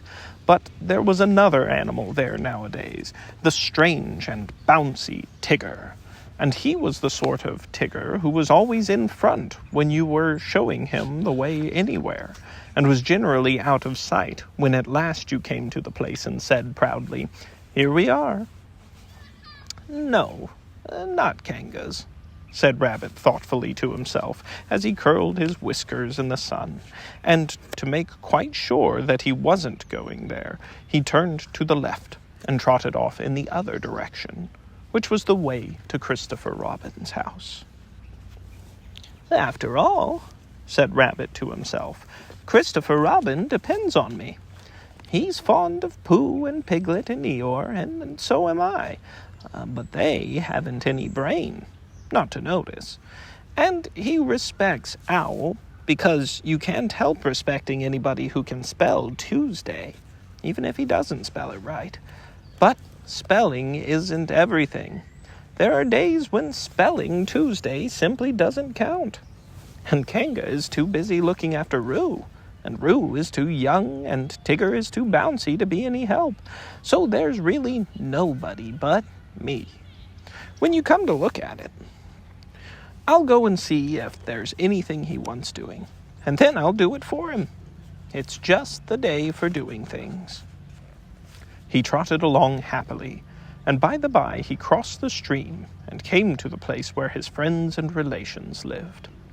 There seemed to be even more of them than usual about this morning, and having nodded to a hedgehog or two, with whom he was too busy to shake hands, and having said good morning, importantly to some of the others, and there you are, kindly to the smaller ones, he waved a paw at them over his shoulder and was gone, leaving such an air of excitement and I don't know what behind him that several members of the Beetle family, including Henry Rush, made their way at once to the 100-acre wood and began climbing trees, in the hope of getting to the top before it happened, whatever it was, so that they might see it properly.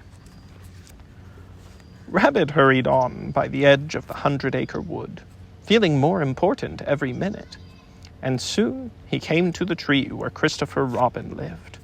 He knocked at the door, and he called out once or twice, and then he walked back a little way and put his paw up to keep the sun out, and called to the top of the tree, and then he turned all round and shouted, "Hello!" and, "I say, it's Rabbit!" But nothing happened.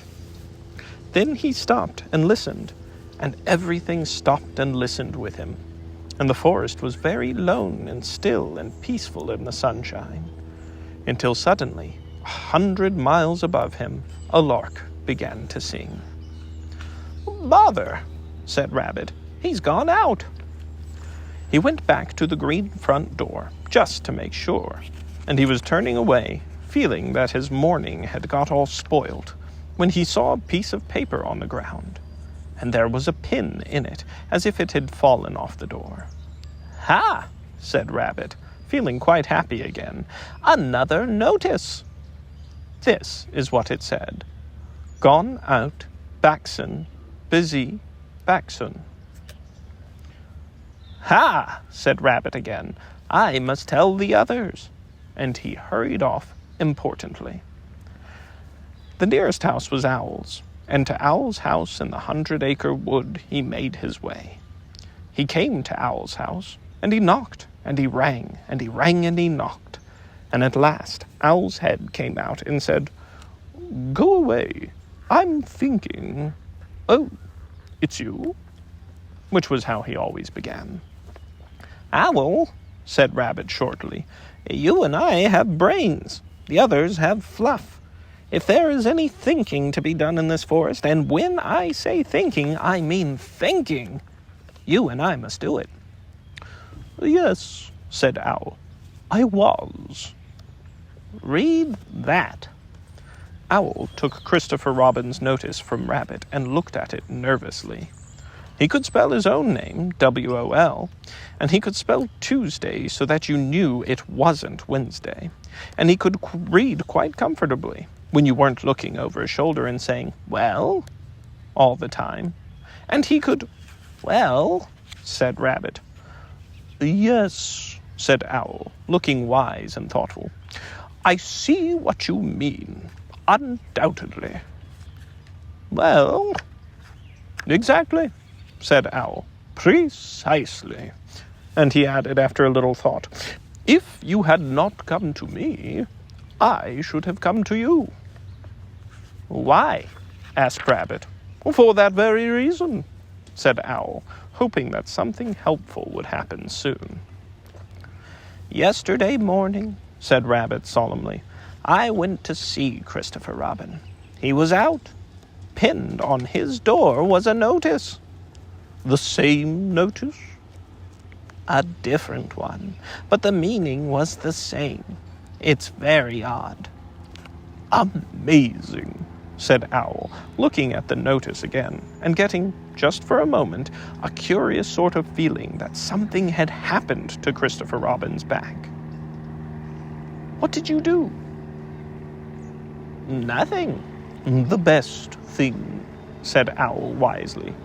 Well, said Rabbit again, as Owl knew he was going to. Exactly, said Owl. For a little while he couldn't think of anything more, and then, all of a sudden, he had an idea. Tell me, Rabbit, he said, the exact words of the first notice. This is very important. Everything depends on this. The exact words of the first notice. Well, it was just the same as that one, really. Owl looked at him and wondered whether to push him off the tree. But, feeling that he could always do it afterwards, he tried once more to find out what they were talking about. The exact words, please, he said, as if Rabbit hadn't spoken. It just said, gone out, Backson.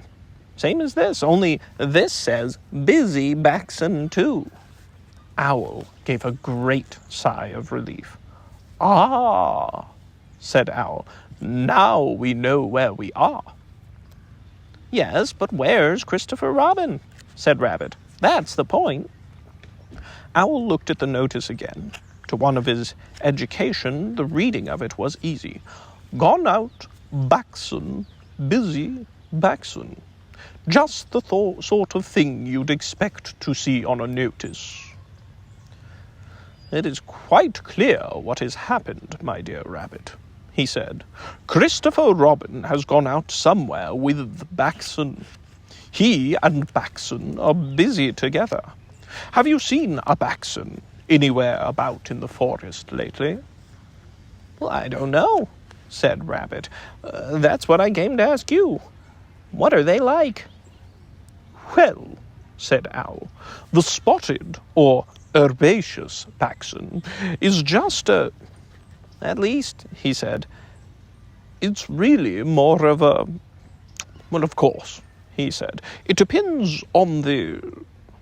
Well, said Owl, the fact is, he said, I don't know what they're like, said Owl frankly. Well, thank you, said Rabbit, and he hurried off to see Pooh. Before he had gone very far, he heard a noise, so he stopped and listened. This was the noise. Noise by Pooh. Oh, the butterflies are flying, and the winter days are dying, and the primroses are trying to be seen. And the turtle doves are cooing, and the woods are up and doing, and the violets are bluing in the green. So the honey bees are gumming on their little wings and humming that the summer which is coming will be fun. And the cows are almost cooing, and the turtle doves are mooing, which is why a Pooh is pooing in the sun. For the spring is really springing, and the skylark is a-singing, and the bluebells which are ringing can be heard. And the cuckoo isn't cooing, and he's cucking, and he's oohing, and a Pooh is simply poohing like a bird. Hello, Pooh, said Rabbit. Hello, Rabbit, said Pooh dreamily. "Did you make that song up?" "Well, I sort of made it up," said Pooh. "It isn't brain," he went on humbly, "because you know why, Rabbit. But it comes to me sometimes." "Ah," said Rabbit, who never let things come to him, but always went and fetched them. "Well, the point is, have you seen a spotted or herbaceous Backson in the forest at all?" "No," said Pooh. No, said Pooh. "I saw Tigger just now." "That's no good." "No," said Pooh. "I thought it wasn't." "Have you seen Piglet?" "Yes," said Pooh. "I suppose that isn't any good either?" he asked meekly. "Well, it depends if he saw anything." "He saw me," said Pooh. Rabbit sat down on the ground next to Pooh, and, feeling much less important like that, stood up again. "What it all comes to is this," he said. "What does Christopher Robin do in the morning nowadays?" "What sort of thing?" "Well, can you tell me anything you've seen him do in the morning, these last few days?" "Yes," said Pooh. "We had breakfast together yesterday, by the pine trees. I'd made up a little basket, just a little fair-sized basket. An ordinary, biggish sort of basket full of—" Yes, said Rabbit, "but I mean later than that. Have you seen him between 11 and 12? "Well," said Pooh, "at 11 o'clock. Well, at 11 o'clock, you see, I generally get home about then, because I have 1 or 2 things to do." 11:15, then?" "Well," said Pooh, "Half-past?" "Yes," said Pooh, "at 1/2 or perhaps later. I might have seen him." And now that he did think of it, he began to remember that he hadn't seen Christopher Robin about so much lately. Not in the mornings. Afternoons, yes. Evenings, yes. Before breakfast, yes. Just after breakfast, yes. And then, perhaps, "See you again, Pooh," and off he'd go. "Well, that's just it," said Rabbit. "Where's he going to?" "Or perhaps he's looking for something." "What?" asked Rabbit. "Oh, that's just what I was going to say," said Pooh. And then he added, "Well, perhaps he's looking for a... "A spotted or herbaceous Backson?" "Yes," said Pooh. "One of those, in case it isn't." Rabbit looked at him severely. "I don't think you're helping," he said. "No," said Pooh, "but I do try," he added humbly. Rabbit thanked him for trying, and said that he would now go and see Eeyore, and Pooh could walk with him if he liked. But Pooh, who felt another verse of his song coming on him, said he would wait for Piglet. Goodbye, Rabbit. And so Rabbit went off. But as it happened, it was Rabbit who saw Piglet first. Piglet had got up early that morning to pick himself a bunch of violets, and when he picked them and put them in a pot in the middle of his house, it suddenly came over him that nobody had ever picked Eeyore a bunch of violets. And the more he thought of this, the more he thought how sad it was to be an animal who had never had a bunch of violets picked for him. So he hurried out again, saying to himself, "Eeyore, violets," and then, "Violets, Eeyore," in case he forgot, because it was that sort of day. And he picked a large bunch and trotted along, smelling them and feeling very happy, until he came to the place where Eeyore was. "Oh, Eeyore," began Piglet a little nervously, because Eeyore was busy. Eeyore put out a paw and waved him away. "Tomorrow," said Eeyore, "or the next day." Piglet came a little closer to see what it was. Eeyore had 3 sticks on the ground and was looking at them. 2 of the sticks were touching at one end, but not at the other, and the 3rd stick was laid across them. Piglet thought that perhaps it was a trap of some kind. "Oh, Eeyore, Is that little Piglet? said Eeyore, still looking hard at the sticks. Yes, Eeyore, and Do you know what this is? No, said Piglet. It's an A.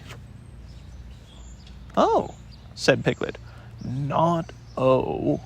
A, said Eeyore severely. Can't you hear? Or do you think you have more education than Christopher Robin? Yes, said Piglet. No, said Piglet very quickly, and he came closer still. Christopher Robin said it was an A, and an A it is, until somebody treads on me, Eeyore added sternly.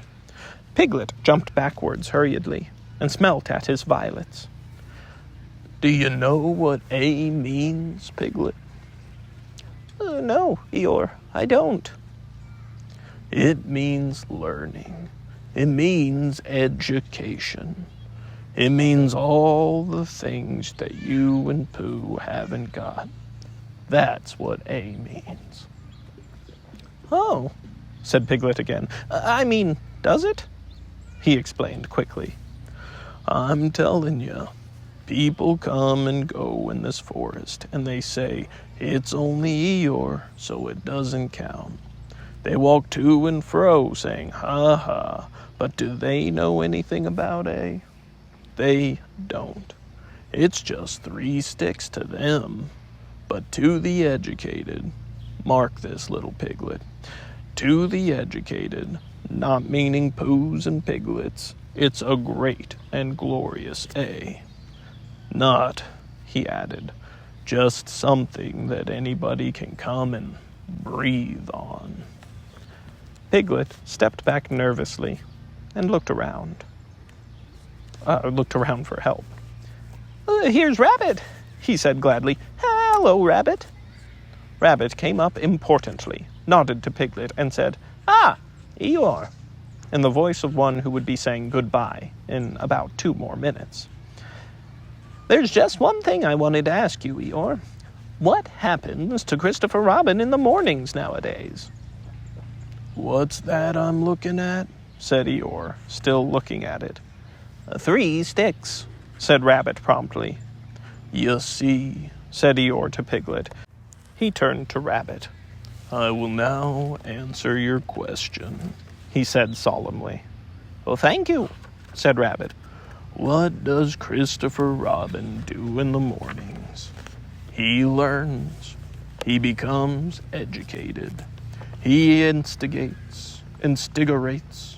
Well, I think that's the word he mentioned, but I may be referring to something else. He instigates knowledge. In my small way, I also, if I have the word right, am doing what he does. That, for instance, is an A, said Rabbit, but not a very good one. Well, I must get back and tell the others. Eeyore looked at the sticks, and then he looked at Piglet. What did Rabbit say it was? He asked. An A, said Piglet. Did you tell him?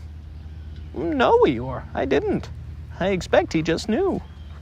He knew? You mean this A thing is a thing Rabbit knew? Yes, Eeyore. He's clever, Rabbit is. Clever, said Eeyore scornfully, putting a foot heavily on his 3 sticks. Education, said Eeyore bitterly, jumping on his 6 sticks. What is learning? Asked Eeyore as he kicked his 12 sticks into the air. A thing Rabbit knows? Huh. Oh, I think, began Piglet nervously. Don't, said Eeyore. I think violets are rather nice, said Piglet, and he laid his bunch in front of Eeyore and scampered off. Next morning, the notice on Christopher Robin's door said, Gone out, back soon. Christopher Robin. Which is why all the animals in the forest, except, of course, the spotted and herbaceous Backson, now know what Christopher Robin does in the mornings. End of the chapter. Chapter 6, in which Pooh invents a new game and Eeyore joins in. By the time it came to the edge of the forest, the stream had grown up, so that it was almost a river. And, being grown up, it did not run and jump and sparkle along as it used to when it was younger, but moved more slowly. For it knew now where it was going, and it said to itself, "There is no hurry. We shall get there some day." But all the little streams higher up in the forest went this way and that, quickly, eagerly, having so much to find out before it was too late. There was a broad track, almost as broad as a road, leading from the outland to the forest. But before it would come to the forest, it had to cross this river. So where it crossed, there was a wooden bridge, almost as broad as a road, with wooden rails on each side of it. Christopher Robin could just get his chin to the top rail if he wanted to, but it was more fun to stand on the bottom rail so that he could lean right over and watch the river slipping slowly away beneath him. Pooh could get his chin on the bottom rail if he wanted to, but it was more fun to lie down and get his head under it and watch the river slipping slowly away beneath him. And this was the only way in which Piglet and Roo could watch the river at all, because they were too small to reach the bottom rail. So they would lie down and watch it, and it slipped away very slowly, being in no hurry to get there.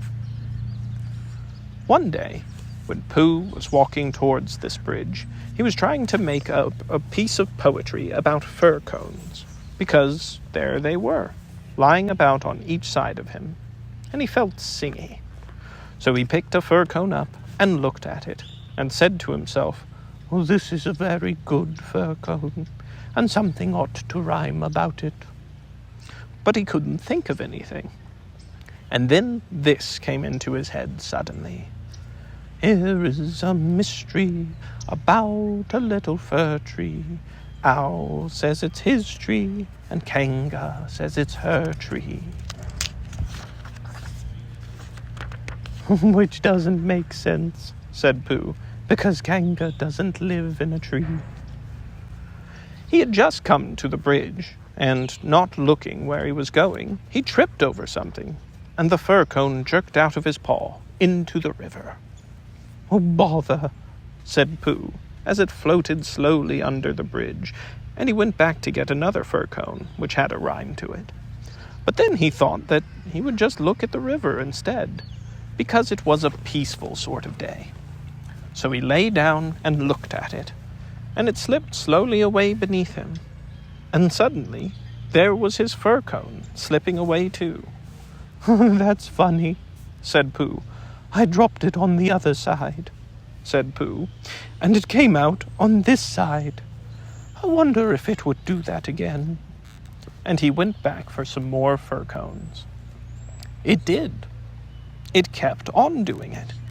Then he dropped 2 in at once, and leant over the bridge to see which of them would come out first. And one of them did. But as they were both the same size, he didn't know if it was the one which he wanted to win, or the other one. So the next time he dropped 1 big one and 1 little one, and the big one came out first, which was what he had said it would do, and the little one came out last, which was what he had said it would do. So he had won twice. And when he went home for tea, he had won 36 and lost 28, which meant that you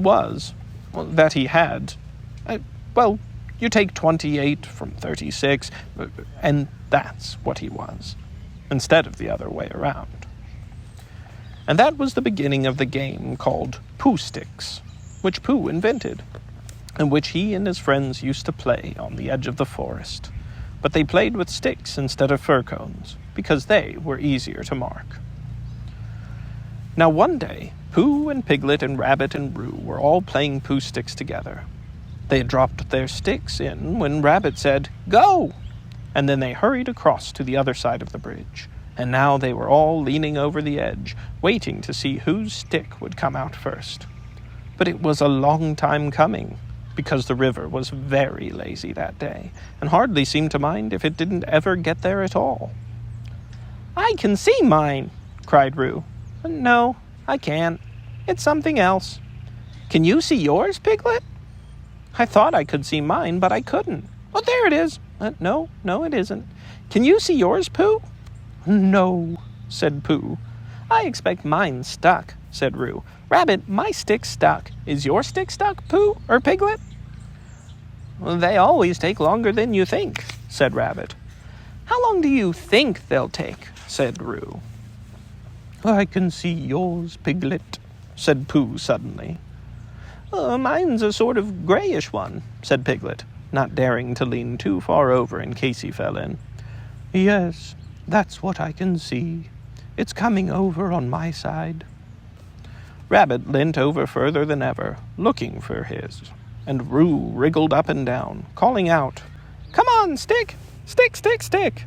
And Piglet got very excited because his was the only one which had been seen, and that meant that he was winning. It's coming, said Pooh. Are you sure it's mine? Squeaked Piglet excitedly. Yes, because it's gray. A big gray one. Here it comes. A very big gray... Oh, no, it isn't. It's an Eeyore. And out floated Eeyore. Eeyore! Cried everybody. Looking very calm, very dignified, with his legs in the air, came Eeyore from beneath the bridge. It's Eeyore! Cried Roo, terribly excited. Is that so? Said Eeyore, getting caught up by a little eddy and turning slowly round 3 times. I wondered. I didn't know you were playing, said Roo. I'm not, said Eeyore. Eeyore, what are you doing there? I'll give you 3 guesses, Rabbit. Digging holes in the ground? Wrong. Leaping from branch to branch of a young oak tree? Wrong. Waiting for somebody to help get me out of the river? Right. Give Rabbit time and he'll always get the answer. But Eeyore, said Pooh in distress, what can we... how shall we... Do you think if we... Yes, said Eeyore. One of those would be just the thing. Thank you, Pooh. He's going round and round, said Roo, much impressed. And why not? Said Eeyore coldly. I can swim too, said Roo proudly. Not round and round, said Eeyore. It's much more difficult. I didn't want to come swimming at all today, he went on, revolving slowly. But if, when in, I decide to practice a slight circular movement from left to right, or perhaps I should say, he added as he got into another eddy, from right to left, just as it happens to occur to me, it is nobody's business but my own. There was a moment's silence while everybody thought. I've got a sort of idea, said Pooh at last, but I don't suppose it's a very good one. I don't suppose it is either, said Eeyore. Well, go on, Pooh, said Rabbit. Let's have it. Well, if we all threw stones and things into the river on one side of Eeyore, the stones would make waves, and the waves would wash him to the other side. Well, that's a very good idea, said Rabbit, and Pooh looked happy again. Very, said Eeyore. When I want to be washed, Pooh, I'll let you know. Supposing we hit him by mistake, said Piglet anxiously. Or supposing you missed him by mistake, said Eeyore. Think of all the possibilities, Piglet, before you settle down to enjoy yourselves. But Pooh had got the biggest stone he could carry, and leaning over the bridge, holding it in his paws. Well, I'm not throwing it, Eeyore. I'm dropping it, he explained. And then I can't miss. I can't hit you. Could you stop turning around for a moment? Because it muddles me, rather. No, said Eeyore. I like turning around. Rabbit began to feel that it was time he took command. Now, Pooh, he said. When I say now, you can drop it. Eeyore, when I say now, Pooh will drop his stone. Thank you very much, Rabbit. but I expect I shall know. Are you ready, Pooh? Piglet, give Pooh a little more room. Get back a bit there, Roo. Are you ready? No, said Eeyore. Now, said Rabbit. Pooh dropped his stone. There was a loud splash, and Eeyore disappeared. It was an anxious moment for the watchers on the bridge. They looked and looked, and even the sight of Piglet's stick coming out a little in front of Rabbit's didn't cheer them up as much as you would have expected. And then, just as Pooh was beginning to think he must have chosen the wrong stone, or the wrong river, or the wrong day for his idea, something gray showed itself for a moment by the riverbank, and it got bigger, slowly bigger, and at last it was Eeyore coming out. With a shout, they rushed off the bridge, and pushed and pulled at him, and soon he was standing among them again, on dry land. "Oh, Eeyore, you are wet," said Piglet, feeling him. Eeyore shook himself, and asked somebody to explain to Piglet what happened when you had been inside a river for quite a long time. "Well done, Pooh," said Rabbit kindly. "That was a good idea of yours." What was? asked Eeyore. "Hooshing you to the bank like that." Hooshing me? said Eeyore in surprise. Hooshing me? You didn't think I was hooshed, did you? I dived. Pooh dropped a large stone on me, and so as not to be struck heavily on the chest, I dived and swam to the bank. "You didn't really," whispered Piglet to Pooh, so as to comfort him. "I didn't think I did," said Pooh anxiously. "It's just Eeyore," said Piglet. "I thought your idea was a very good idea." Pooh began to feel a little more comfortable, because when you are a bear of very little brain, and you think of things, you might sometimes find that a thing which seemed very thingish inside you is quite different when it gets out in the open and has other people looking at it. And anyhow, Eeyore was in the river, and now he wasn't, so he hadn't done any harm. "How did you fall in, Eeyore?" asked Rabbit, as he dried him with Piglet's handkerchief. I didn't, said Eeyore. "But how?" I was bounced, said Eeyore. "Oh," said Roo excitedly. "Did somebody push you?" Somebody bounced me. I was just thinking by the side of the river, thinking, if any of you know what that means, when I received a loud bounce. "Oh, Eeyore," said everybody. "Are you sure you didn't slip?" asked Rabbit wisely. Of course I slipped. If you're standing on the slippery bank of a river and somebody bounces you loudly from behind, you slip. What did you think I did? "But who did it?"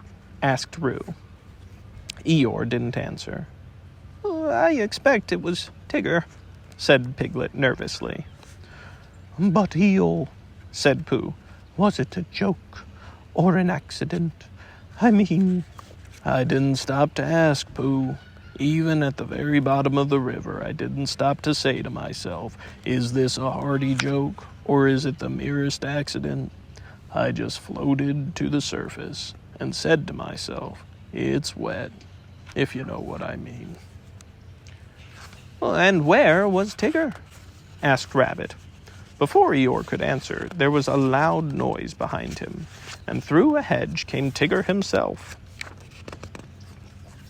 Hello, everybody, said Tigger cheerfully. "Hello, Tigger," said Roo. Rabbit became very important suddenly. "Tigger," he said solemnly, "what happened just now?" Just when? said Tigger a little uncomfortably. "When you bounced Eeyore into the river." Well, I didn't bounce him. "You bounced me," said Eeyore gruffly. I didn't, really. I had a cough, and I happened to be behind Eeyore, and I said...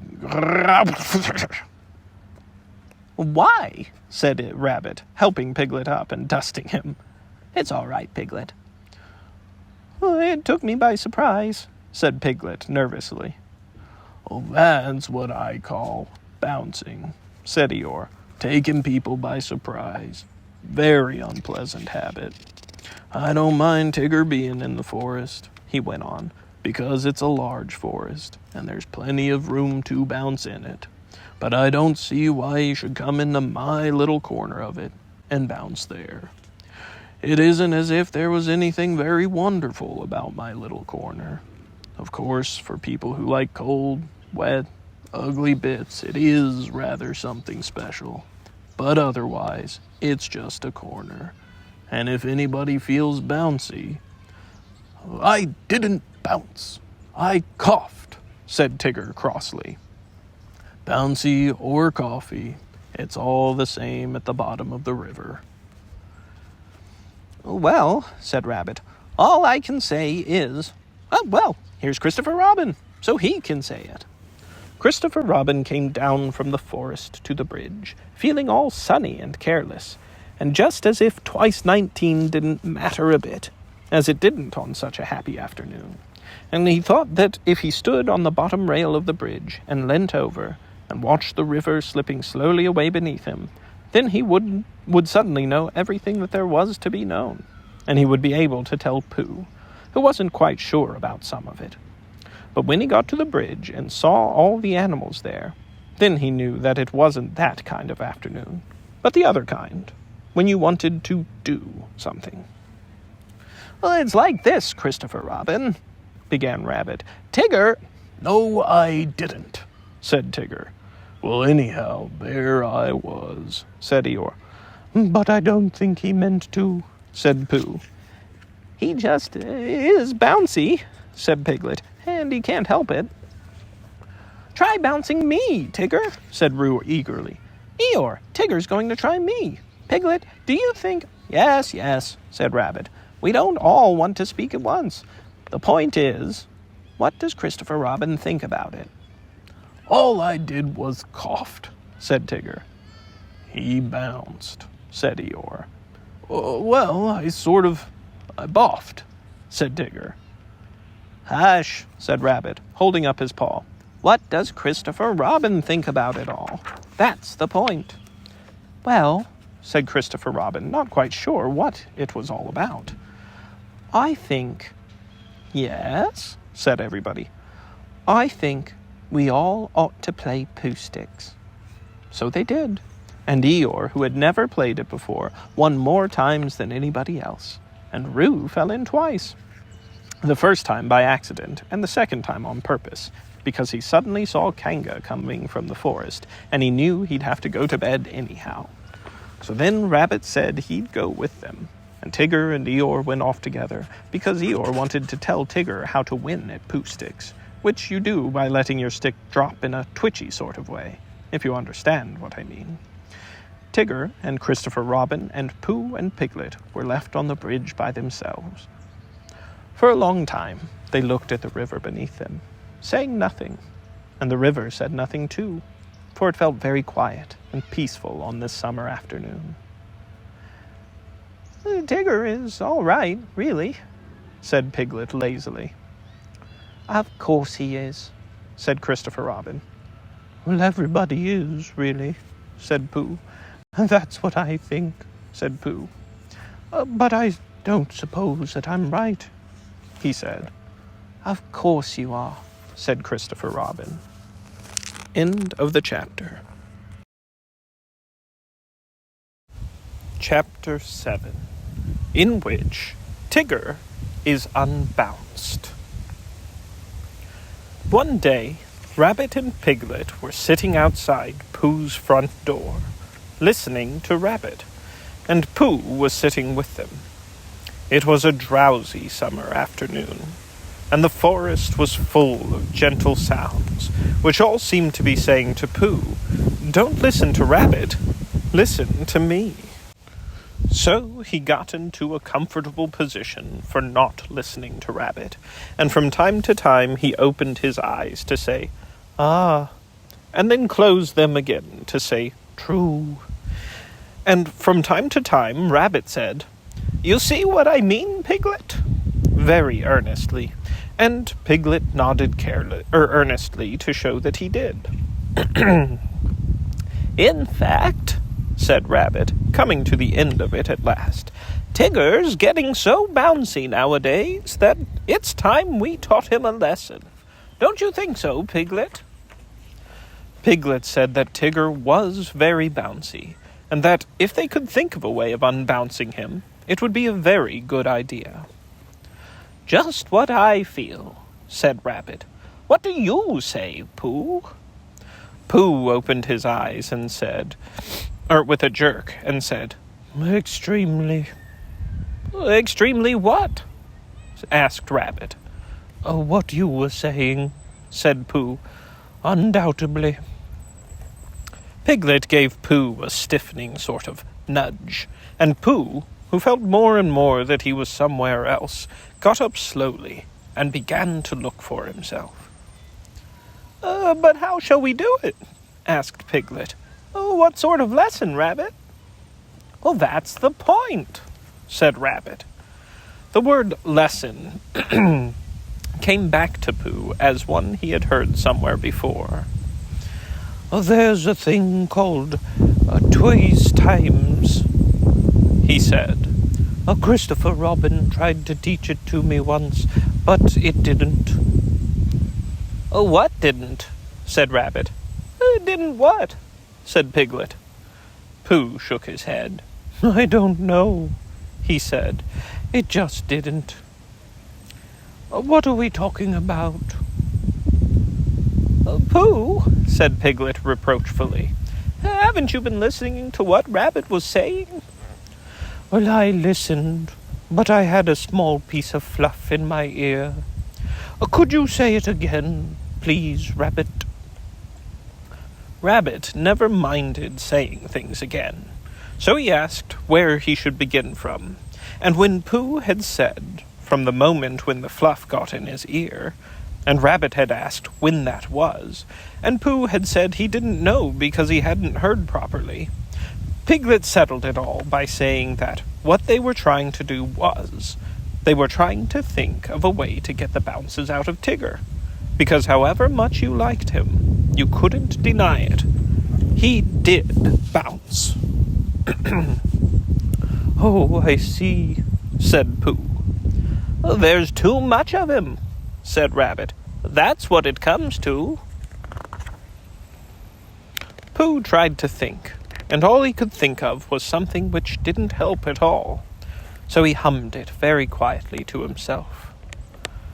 "If Rabbit was bigger and fatter and stronger, or bigger than Tigger, if Tigger was smaller, then Tigger's bad habit of bouncing at Rabbit would matter no longer if Rabbit was taller." "What was Pooh saying?" asked Rabbit. "Any good?" "No," said Pooh sadly. "No good." "Well, I've got an idea," said Rabbit, "and here it is. We take Tigger for a long explore, somewhere he's never been, and we lose him there, and next morning when we find him again, and, mark my words, he'll be a different Tigger altogether." "Why?" said Pooh. "Because he'll be a humble Tigger. Because he'll be a sad Tigger, a melancholy Tigger, a small and sorry Tigger, and, oh, Rabbit, am I glad to see you, Tigger. That's why." "Will he be glad to see me and Piglet, too?" "Well, of course." "That's good," said Pooh. "I should hate to see him go on being sad," said Piglet doubtfully.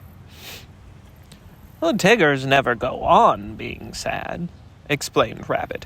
"They get over it with astonishing rapidity.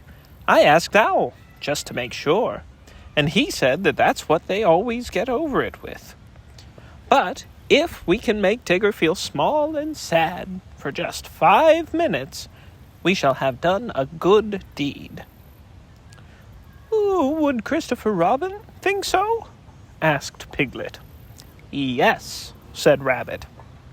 "He'd say, 'You've done a good deed, Piglet. I would have done it myself, only I happened to be doing something else.' Thank you, Piglet.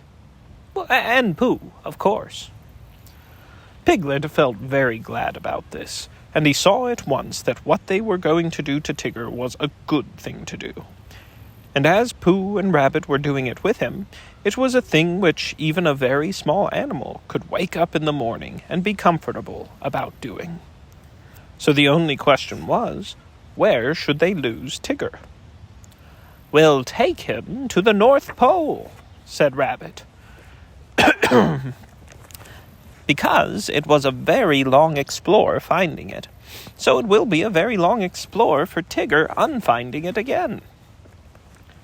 It was now Pooh's turn to feel very glad, because it was he who had first found the North Pole. And when they got there, Tigger would see a notice which said, "Discovered by Pooh. Pooh found it." And then Tigger would know, which perhaps he didn't know, the sort of bear Pooh was. That sort of bear. So it was arranged that they should start next morning, and that Rabbit, who lived near Kanga and Roo and Tigger, should now go home and ask Tigger what he was doing tomorrow. Because if he wasn't doing anything, what about coming for an explore and getting Pooh and Piglet to come too? And if Tigger said yes, that would be all right. And if he said no, "Well, he won't," said Rabbit. "Leave it to me." And he went off busily. The next day was quite a different day. Instead of being hot and sunny, it was cold and misty. Pooh didn't mind for himself, but when he thought of all the honey the bees wouldn't be making, a cold and misty day always made him feel sorry for them. He said so to Piglet when Piglet came to fetch him, and Piglet said that he wasn't thinking of that so much, but of how cold and miserable it would be, being lost all day and night at the top of the forest. But when he and Pooh had got to Rabbit's house, Rabbit said it was just the day for them, because Tigger always bounced on ahead of everybody, and as soon as he got out of sight, they would hurry away in the other direction, and he would never see them again. "Not never?" said Piglet. Well, not until we find him again, Piglet. Tomorrow, or whenever it is. Come on, he's waiting for us." When they got to Kanga's house, they found that Roo was waiting too, being a great friend of Tigger's, which made it awkward. But Rabbit whispered, "Leave this to me," behind his paw to Pooh, and went up to Kanga. "I don't think that Roo had better come," he said. "Not today." "Why not?" said Roo, who wasn't supposed to be listening. "Nasty cold day," said Rabbit, shaking his head. "And you were coughing this morning." "How did you know?" asked Roo indignantly. "Oh, Roo, you never told me," said Kanga reproachfully. "It was a biscuit cough," said Roo. "Not one you tell about." "I think not today, dear. Another day." "Tomorrow?" said Roo hopefully. "We'll see," said Kanga. "You're always seeing, and nothing ever happens," said Roo sadly. "Nobody could see on a day like this, Roo," said Rabbit.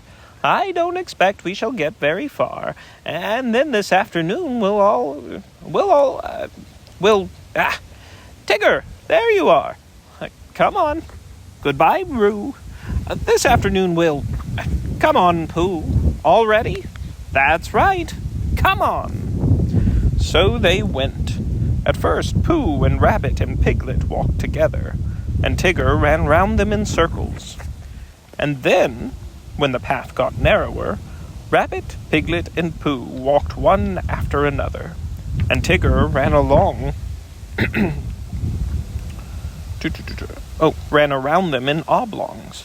And by the by, when the gorse got very prickly on each side of the path, Tigger ran up and down in front of them, and sometimes he bounced into Rabbit, and sometimes he didn't. And as they got higher, the mist got thicker, so that Tigger kept disappearing. And then, when you thought he wasn't there he was again, saying, "I say, come on!" And before you could say anything, there he wasn't. Rabbit turned round and nudged Piglet. "The next time," he said, "tell Pooh." "The next time," said Piglet to Pooh. "The next what?" said Pooh to Piglet. Tigger appeared suddenly, bounced into Rabbit, and disappeared again. "Now," said Rabbit. He jumped into a hollow by the side of the path, and Pooh and Piglet jumped after him. They crouched in the bracken, listening. The forest was very silent when you stopped and listened to it. They could see nothing, and hear nothing. "Hish, said Rabbit. "I am," said Pooh. There was a pattering noise, then silence again. "Hello!" said Tigger, and he sounded so close suddenly that Piglet would have jumped if Pooh hadn't accidentally been sitting on most of him. "Where are you?" called Tigger. Rabbit nudged Pooh, and Pooh looked about for Piglet to nudge, but couldn't find him. And Piglet went on breathing wet bracken as quietly as he could, and felt very brave and excited. "Oh, that's funny," said Tigger. There was a moment's silence, and then they heard him pattering off again. For a little longer they waited, until the forest had become so still that it almost frightened them. And then Rabbit got up and stretched himself. "Well," he said, whispered proudly, "there we are, just as I said." "Well, I've been thinking," said Pooh, "and I think—" "No," said Rabbit, "don't. Run! Come on!" And they all hurried off, Rabbit leading the way. "Now," said Rabbit, after they'd gone a little way, "we can talk. What were you going to say, Pooh?" "Nothing much. Why are we going along here?" "Well, because it's the way home." "Oh," said Pooh. "I think it's more to the right," said Piglet nervously. "What do you think, Pooh?" Pooh looked at his two paws. He knew that one of them was the right, and he knew when you had decided which one of them was the right, then the other one was the left. But he never could remember how to begin. "Well," he said slowly. "Come on," said Rabbit. "I know it's this way." They went on. 10 minutes later, they stopped again. "It's very silly," said Rabbit, "but just for the moment of course. Come on." "Here we are," said Rabbit 10 minutes later. "No, we're not." "Now," said Rabbit 10 minutes later. "I think we ought to be getting... Or are we a little bit more to the right than I thought?" "It's a funny thing," said Rabbit 10 minutes later, "how everything looks the same in the mist. Have you noticed it, Pooh?" Pooh said that he had. "Lucky we know the forest so well, or we might get lost," said Rabbit half an hour later, and he gave the careless laugh which you give when you know the forest so well that you can't get lost. Piglet sidled up to Pooh from behind. "Pooh," he whispered. "Yes, Piglet." "Nothing," said Piglet, taking Pooh's paw. "I just wanted to be sure of you." When Tigger had finished waiting for the others to catch him up, and they hadn't, and when he had got tired of having nobody to say, "I say, come on," to, he thought he would go home. So he trotted back, and the first thing Kanga said when she saw him was, "There's a good Tigger. You're just in time for your strengthening medicine." And she poured it out for him. Roo said proudly, "I've had mine." And Tigger swallowed his and said, "So have I." and then he and Roo pushed each other about in a friendly way, and Tigger accidentally knocked over 1 or 2 chairs by accident, and Roo accidentally knocked over one on purpose, and Kanga said, "Now then, run along." "Where shall we run to?" asked Roo. "You can go and collect some fir cones for me," said Kanga, giving them a basket. So they went to the 6 pine trees, and threw fir cones at each other until they had forgotten what they came for, and they left the basket under the trees and went back to dinner. And it was just as they were finishing dinner that Christopher Robin put his head in at the door. "Where's Pooh?" he asked. "Tigger, dear, where's Pooh?" said Kanga. Tigger explained what had happened at the same time that Roo was explaining about his biscuit cough, and Kanga was telling them both not to talk at once. So it was some time before Christopher Robin guessed that Pooh and Piglet and Rabbit were all lost in the mist at the top of the forest. "It's a funny thing about Tiggers," whispered Tigger to Roo. "How Tiggers never get lost." "Why don't they, Tigger?" "They just don't," explained Tigger. "That's how it is." "Well," said Christopher Robin, "we shall have to go and find them, that's all. Come on, Tigger." "I shall have to go and find them," explained Tigger to Roo. "May I find them too?" asked Roo eagerly. "I think not today, dear," said Kanga. "Another day." "Well, if they're lost tomorrow, may I find them?" "We'll see," said Kanga, and Roo, who knew what that meant, went into a corner and practiced jumping out at himself, partly because he wanted to practice this, and partly because he didn't want Christopher Robin and Tigger to think that he minded when they went off without him. "The fact is," said Rabbit, "we've missed our way somehow." They were having a rest in a small sand pit on the top of the forest. Pooh was getting rather tired of that sand pit, and suspected it of following them about, because whichever direction they started in, they always ended up at it, and each time, as it came through the mist at them, Rabbit said triumphantly, "Now I know where we are." And Pooh said sadly, "So do I." And Piglet said nothing. He had tried to think of something to say, but the only thing he could think of was, "Help! Help!" And it seemed silly to say that when he had Pooh and Rabbit with him. "Well," said Rabbit, after a nice long silence, in which nobody thanked him for the nice walk they were having, "we'd better get on, I suppose. Which way shall we try?" "How would it be," said Pooh slowly, "if, soon as we're out of sight of this pit, we try to find it again?" "What's the good of that?" said Rabbit. "Well," said Pooh, "we keep looking for home and not finding it. So I thought if we looked for this pit, we'd be sure not to find it, which would be a good thing, because then we might find something that we weren't looking for, which might be just what we were looking for, really." "Well, I don't see much sense in that," said Rabbit. "No," said Pooh humbly, "there isn't. But there was going to be when I began it. It's just that something happened to it along the way." "Well, if I walked away from this pit and then walked back to it, of course I should find it." "Well, I thought perhaps you wouldn't," said Pooh. "I just thought." "Try," said Piglet suddenly. "We'll wait here for you." Rabbit gave a laugh to show how silly Piglet was, and walked into the mist. After he'd gone 100 yards, he turned and walked back again.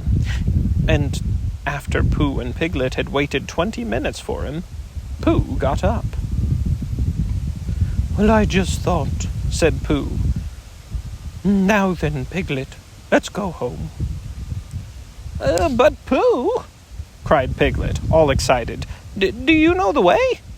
"No," said Pooh, "but there are 12 pots of honey in my cupboard, and they've been calling to me for hours. I couldn't hear them properly before because Rabbit would talk. But if nobody says anything except those 12 pots, I think, Piglet, I shall know where they're calling from. Come on." They walked off together, and for a long time Piglet said nothing, so as not to interrupt the pots. And then suddenly he made a squeaky noise, and an ooh noise, because now he began to know where he was. But he still didn't dare to say so out loud, in case he wasn't. And just when he was getting so sure of himself that it didn't matter whether the pots went on calling or not, there was a shout from in front of them, and out of the mist came Christopher Robin. "Oh, there you are," said Christopher Robin carelessly, trying to pretend that he hadn't been anxious. "Here we are," said Pooh. "Where's Rabbit?" "I don't know," said Pooh. "Oh, well, I expect Tigger will find him. He's sort of looking for you all." "Oh, well," said Pooh, "I've got to go home for something, and so has Piglet, because we haven't had it yet. And I'll come with you," said Christopher Robin. So he went home with Pooh, and watched him for quite a long time. And all the time he was watching, Tigger was tearing around the forest, making loud yapping noises for Rabbit. And at last a very small and sorry rabbit heard him. And the small and sorry rabbit rushed through the mist at the noise, and it suddenly turned into Tigger. A friendly Tigger, a grand Tigger, a large and helpful Tigger. A Tigger who bounced, if he bounced at all, in just the beautiful way a Tigger ought to bounce. "Whoa, Tigger! Am I glad to see you!" cried Rabbit. End of the chapter. Chapter 8, in which Piglet does a very grand thing. Halfway between Pooh's house and Piglet's house was a thoughtful spot, where they met sometimes when they had decided to go and see each other. And as it was warm and out of the wind, they would sit down there for a little and wonder what they would do now that they had seen each other. One day, when they had decided not to do anything, Pooh made up a verse about it, so that everybody should know what the place was for. "This warm and sunny spot belongs to Pooh, and here he wonders what he's going to do. Oh, bother, I forgot, it's Piglets too." Now, one autumn morning, when the wind had blown all the leaves off the tree in the night, and was trying to blow the branches off as well, Pooh and Piglet were sitting in the thoughtful spot and wondering. "What I think," said Pooh, "is I think we'll go to Pooh Corner and see Eeyore, because perhaps his house has been blown down, and perhaps he'd like us to build it again." "Oh, what I think," said Piglet, "is I think we'll go and see Christopher Robin, only he won't be there, so we can't." "Well, let's go and see everybody," said Pooh, "because when you've been walking in the wind for miles, and you suddenly go into somebody's house, and he says, 'Hello, Pooh, you're just in time for a little smackerel of something,' and you are, then it's what I call a friendly day."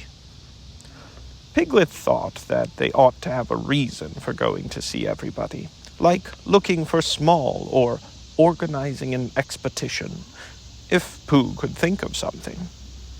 Pooh could. "We'll go because it's Thursday," he said, "and we'll go wish everybody a very happy Thursday. Come on, Piglet." They got up and when Piglet had sat down again, because he didn't know the wind was so strong, and had been helped up by Pooh, they started off. They went to Pooh's house first, and luckily Pooh was at home just as they got there. So he asked them in, and they had some. And then they went on to Kanga's house, holding on to each other and shouting, "Isn't it?" and "What?" and "I can't hear." Well, by the time they got to Kanga's house, they were so buffeted that they stayed to lunch.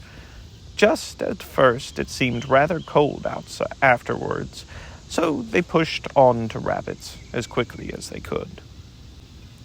"We've come to wish you a very happy Thursday," said Pooh, when he had gone in and out once or twice, just to make sure he could get out again. "Oh, why? What's going to happen on Thursday?" said Rabbit.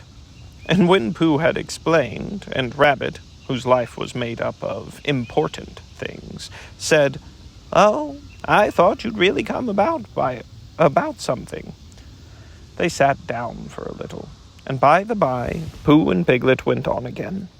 The wind was behind them now, so they didn't have to shout. "Rabbit is clever," said Pooh thoughtfully. "Yes," said Piglet, "Rabbit is clever." "And he has brain," said Pooh. "Yes," said Piglet, "Rabbit has brain." There was a long silence. "I suppose," said Pooh, "that's why he never understands anything." Christopher Robin was at home by this time, because it was the afternoon, and he was so glad to see them that they stayed there until very nearly tea time.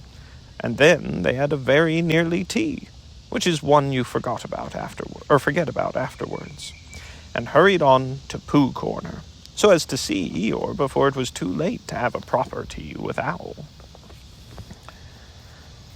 "Hello, Eeyore," they called out cheerfully.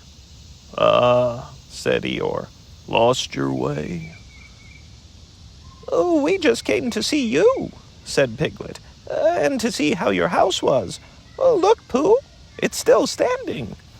"I know," said Eeyore. "Very odd. Somebody ought to have come down and pushed it over." "We wondered whether the wind would blow it down," said Pooh. That's why nobody's bothered, I suppose. I thought perhaps they'd forgotten." "Well, we're very glad to see you, Eeyore, and now we're going on to see Owl." "That's right. You'll like Owl. He flew past a day or two ago and noticed me. He didn't actually say anything, mind you, but he knew it was me. Very friendly of him, I thought. Encouraging." Pooh and Piglet shuffled about a little and said, "Well, goodbye, Eeyore," as lingeringly as they could, but they had a long way to go and wanted to be getting on. "Goodbye," said Eeyore. "Mind you don't get blown away, little Piglet. You'd be missed. People would say, 'Where's little Piglet been blown to?' really wanting to know. Well, goodbye, and thank you for happening to pass me." "Goodbye," said Pooh and Piglet for the last time, and they pushed on to Owl's house. The wind was against them now, and Piglet's ears streamed behind him like banners. As he fought his way along, and it seemed hours before he got them into the shelter of the 100-acre wood, and they stood up straight again to listen, a little nervously, to the roaring of the gale among the treetops. "Supposing a tree fell down, Pooh, when we were underneath it?" "Supposing it didn't," said Pooh after careful thought. Piglet was comforted by this, and in a little while they were knocking and ringing very cheerfully at Owl's door. "Hello, Owl," said Pooh. "I hope we're not too late for, how are you, Owl?" Piglet and I came to see how you were because it's Thursday. Oh, sit down, Pooh. Sit down, Piglet, said Owl kindly. Make yourselves comfortable. They thanked him and made themselves as comfortable as they could. Well, because you see, Owl, said Pooh, we've been hurrying so as to be in time for, so as to see you before we went away again. Owl nodded solemnly. Correct me if I am wrong, he said, but am I right in supposing that it's a very blusterous day outside? Very, said Piglet, who was quietly thawing his ears and wishing that he was safely back in his own house. I thought so, said Owl. It was on just such a blusterous day that my Uncle Robert, a portrait of whom you can see on the wall to your right, Piglet, while returning in the late afternoon from a... Oh, what's that? There was a loud cracking noise. Oh, look out, cried Pooh. Mind the clock. Out of the way, Piglet. I'm falling on you. Help, cried Piglet. Pooh's side of the room was slowly tilting upwards, and his chair began sliding down on Piglet's. The clock slithered gently along the mantelpiece, collecting vases along the way, until they all crashed to the floor together, on what had once been the floor, actually, but was now trying to see what it looked like as a wall. Uncle Robert, who was going to be the new hearthrug, and was bringing the rest of the wall with him as carpet, met Piglet's chair just as Piglet was expecting to leave it, and for a little while it became very difficult to remember which was really the north. Then there was another loud crack. Owl's room collected itself feverishly, and there was silence. In a corner of the room, the tablecloth began to wriggle. And then it wrapped itself into a ball and rolled across the room. Then it jumped up and down once or twice, and put out 2 ears. It rolled across the room again and unwound itself. Pooh, said Piglet nervously. He had been the blanket all along. Yes, said one of the chairs. Oh, where are we?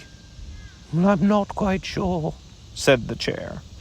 Are we still in Owl's house? Well, I think so, because we were just going to have tea, and we hadn't had it. Oh, said Piglet. Well, did Owl always have a letterbox in his ceiling? Has he now? Yes, look. Well, I can't, said Pooh. I'm face downwards under something, and that, Piglet, is a very bad position for looking at ceilings. Oh, well, he has, Pooh. Perhaps he changed it, said Pooh, just for a change. There was a disturbance behind the table in the other corner of the room, and Owl was with them again. Ah, Piglet, said Owl, looking very much annoyed. Where's Pooh? Well, I'm not quite sure, said Pooh. Owl turned at his voice and frowned at as much of Pooh as he could see. Pooh, said Owl severely, did you do that? No, said Pooh humbly. I don't think so. Then who did? I think it was the wind, said Piglet. I think your house has blown down. Oh, is that it? I thought it was Pooh. No, said Pooh. Well, if it was the wind, said Owl, considering the matter, then it wasn't Pooh's fault. No blame can be attached to him. With these kind words, he flew up to look at his new ceiling. Piglet, called Pooh in a loud whisper. Piglet leant down to him.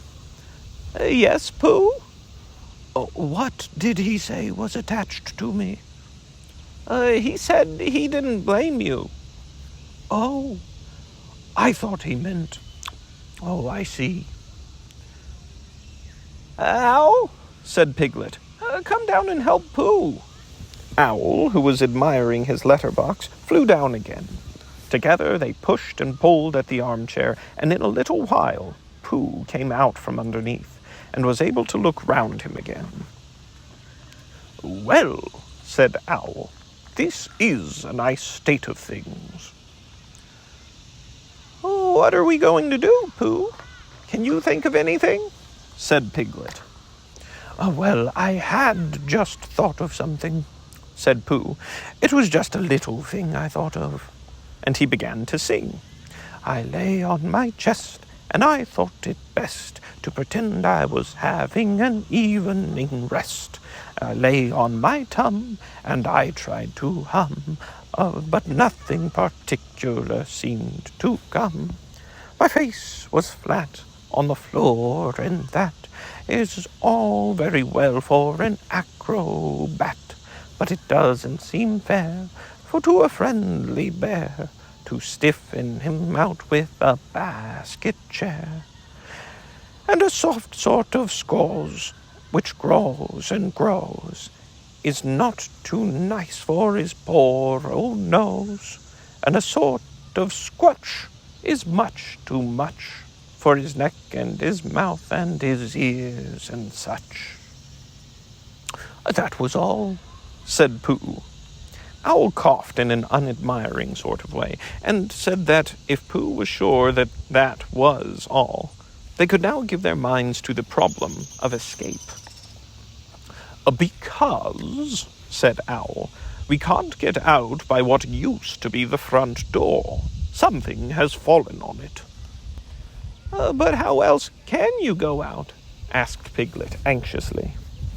"That is the problem, Piglet, to which I am asking Pooh to give his mind." Pooh sat on the floor, which had once been a wall, and gazed up at the ceiling, which had once been another wall, with a front door in it, which had once been a front door, and tried to give his mind to it.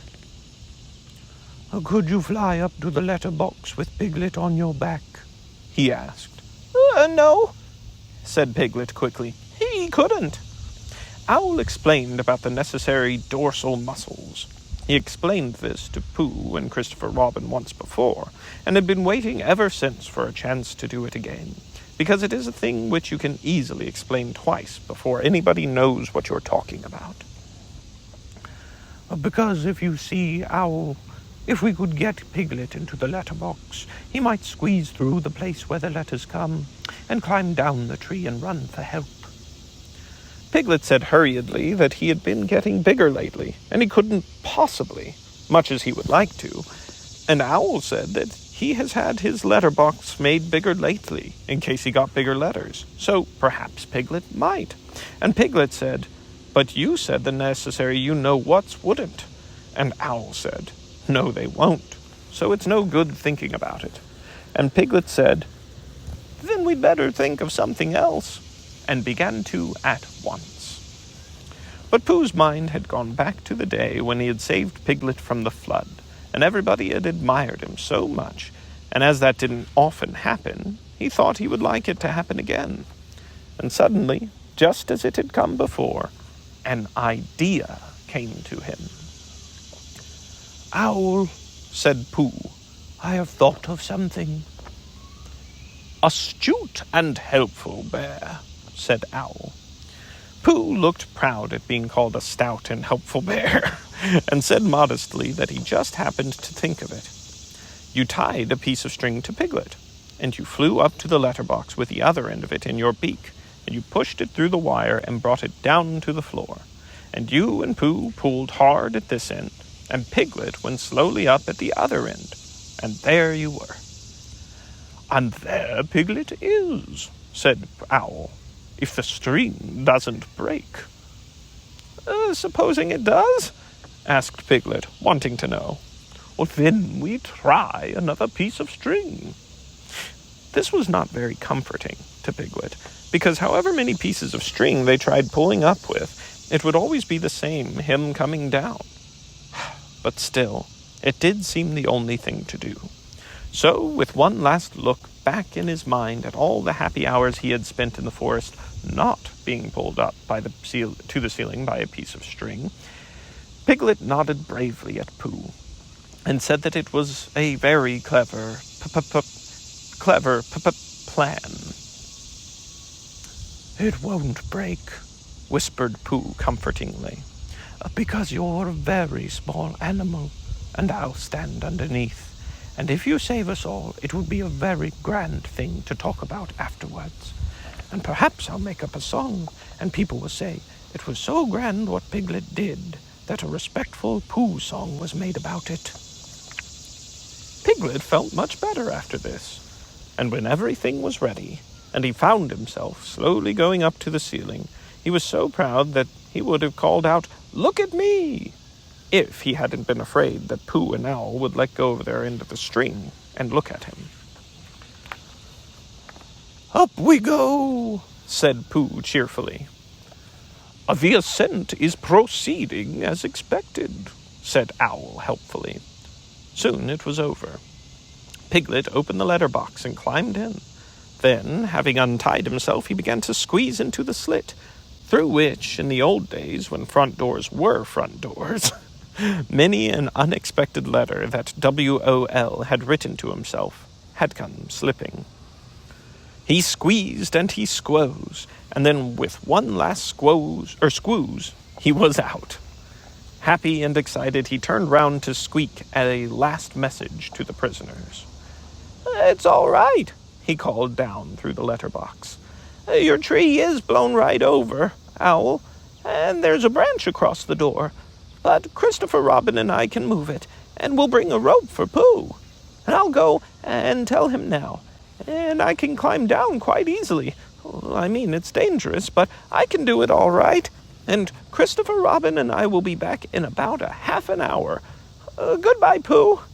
And without waiting to hear Pooh's answering, "Goodbye and thank you, Piglet," he was off.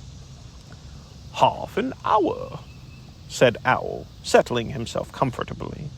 "That will just give me time to finish that story I was telling you about my Uncle Robert, a portrait of whom you see underneath you.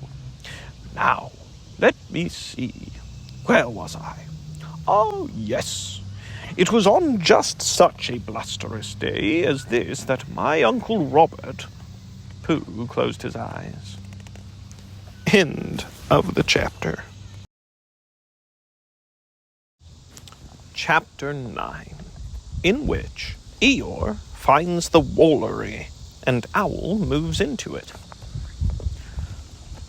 Pooh had wandered into the 100-acre wood, and was standing in front of what had once been Owl's house.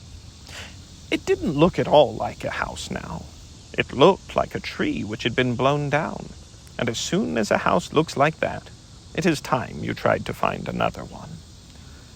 Pooh had had a mysterious message underneath his front door that morning, saying, "I am searching for a new house for Owl. So had you, Rabbit." And while he was wondering what it meant, Rabbit had come in and read it to him. "I'm leaving one for all the others," said Rabbit, "and telling them what it means, and they'll all search too.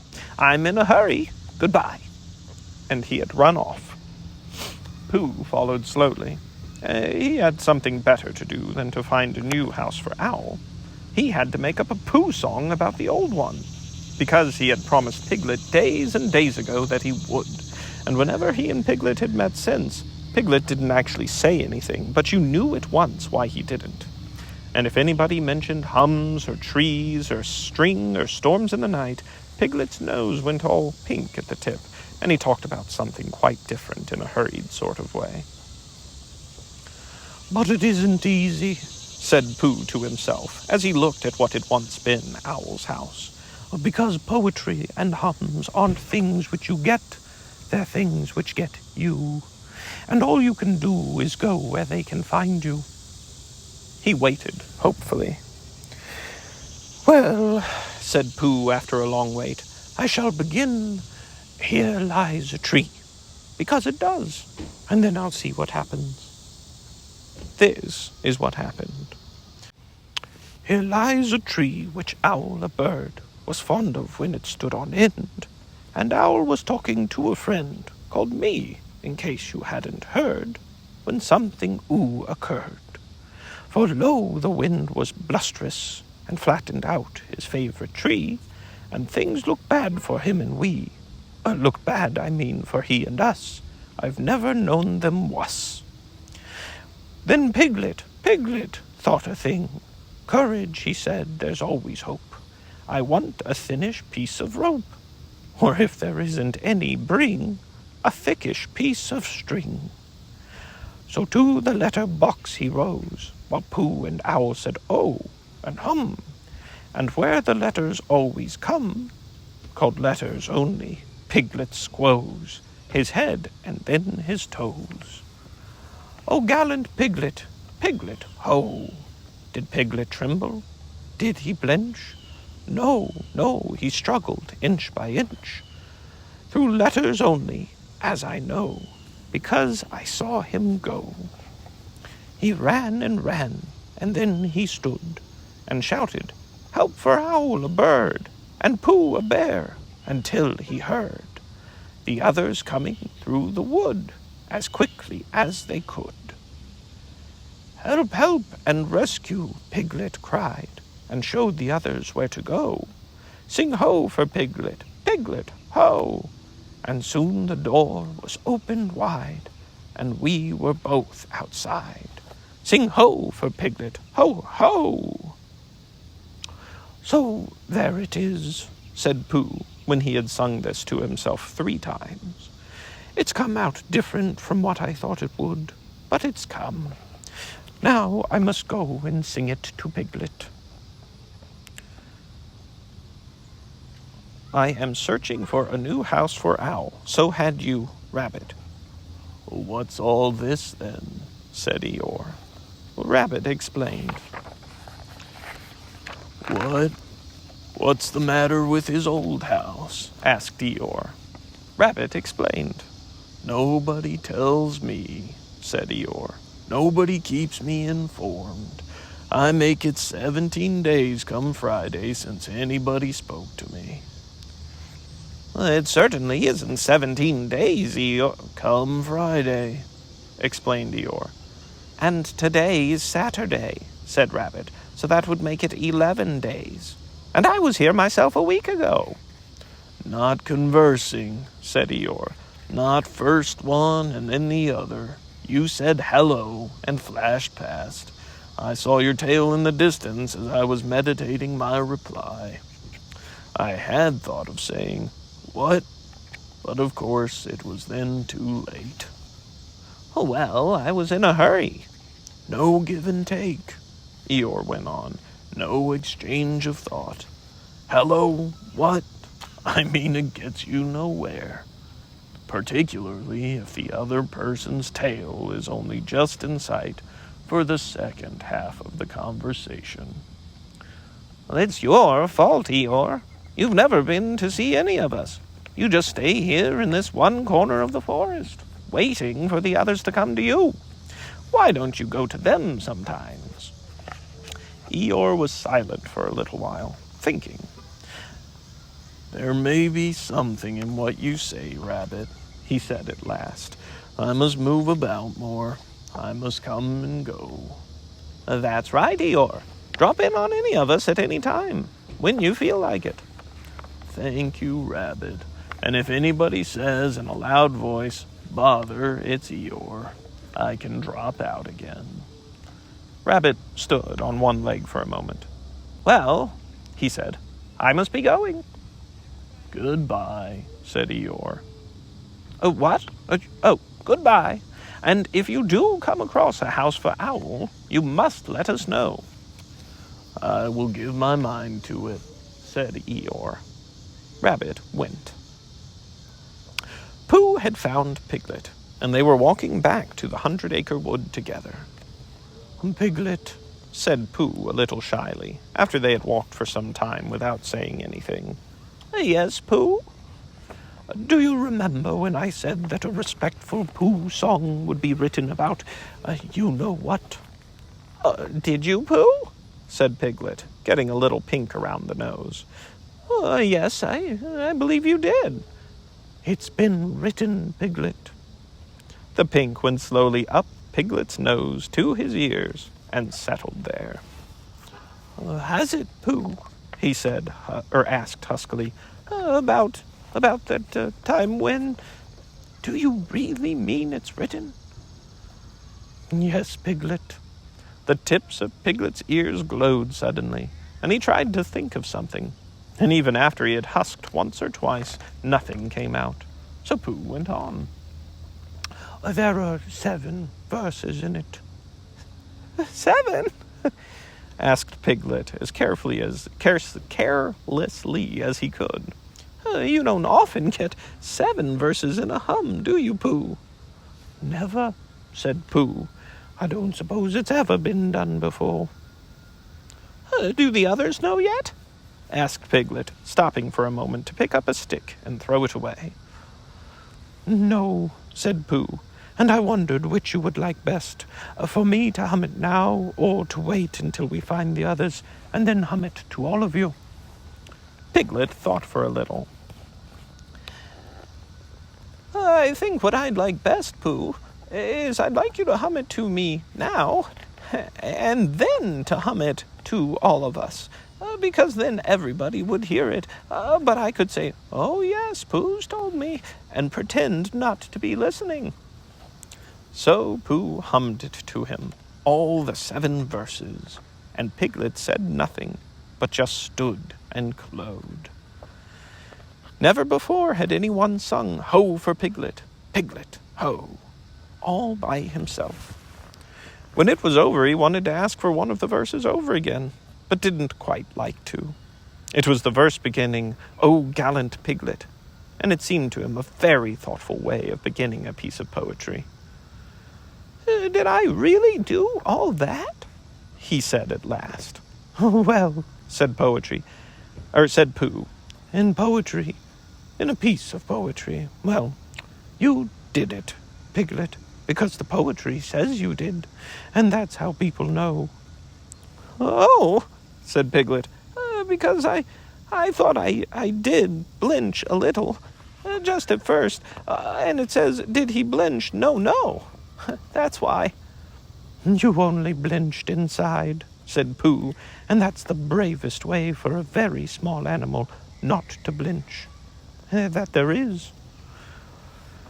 Piglet sighed with happiness and began to think about himself.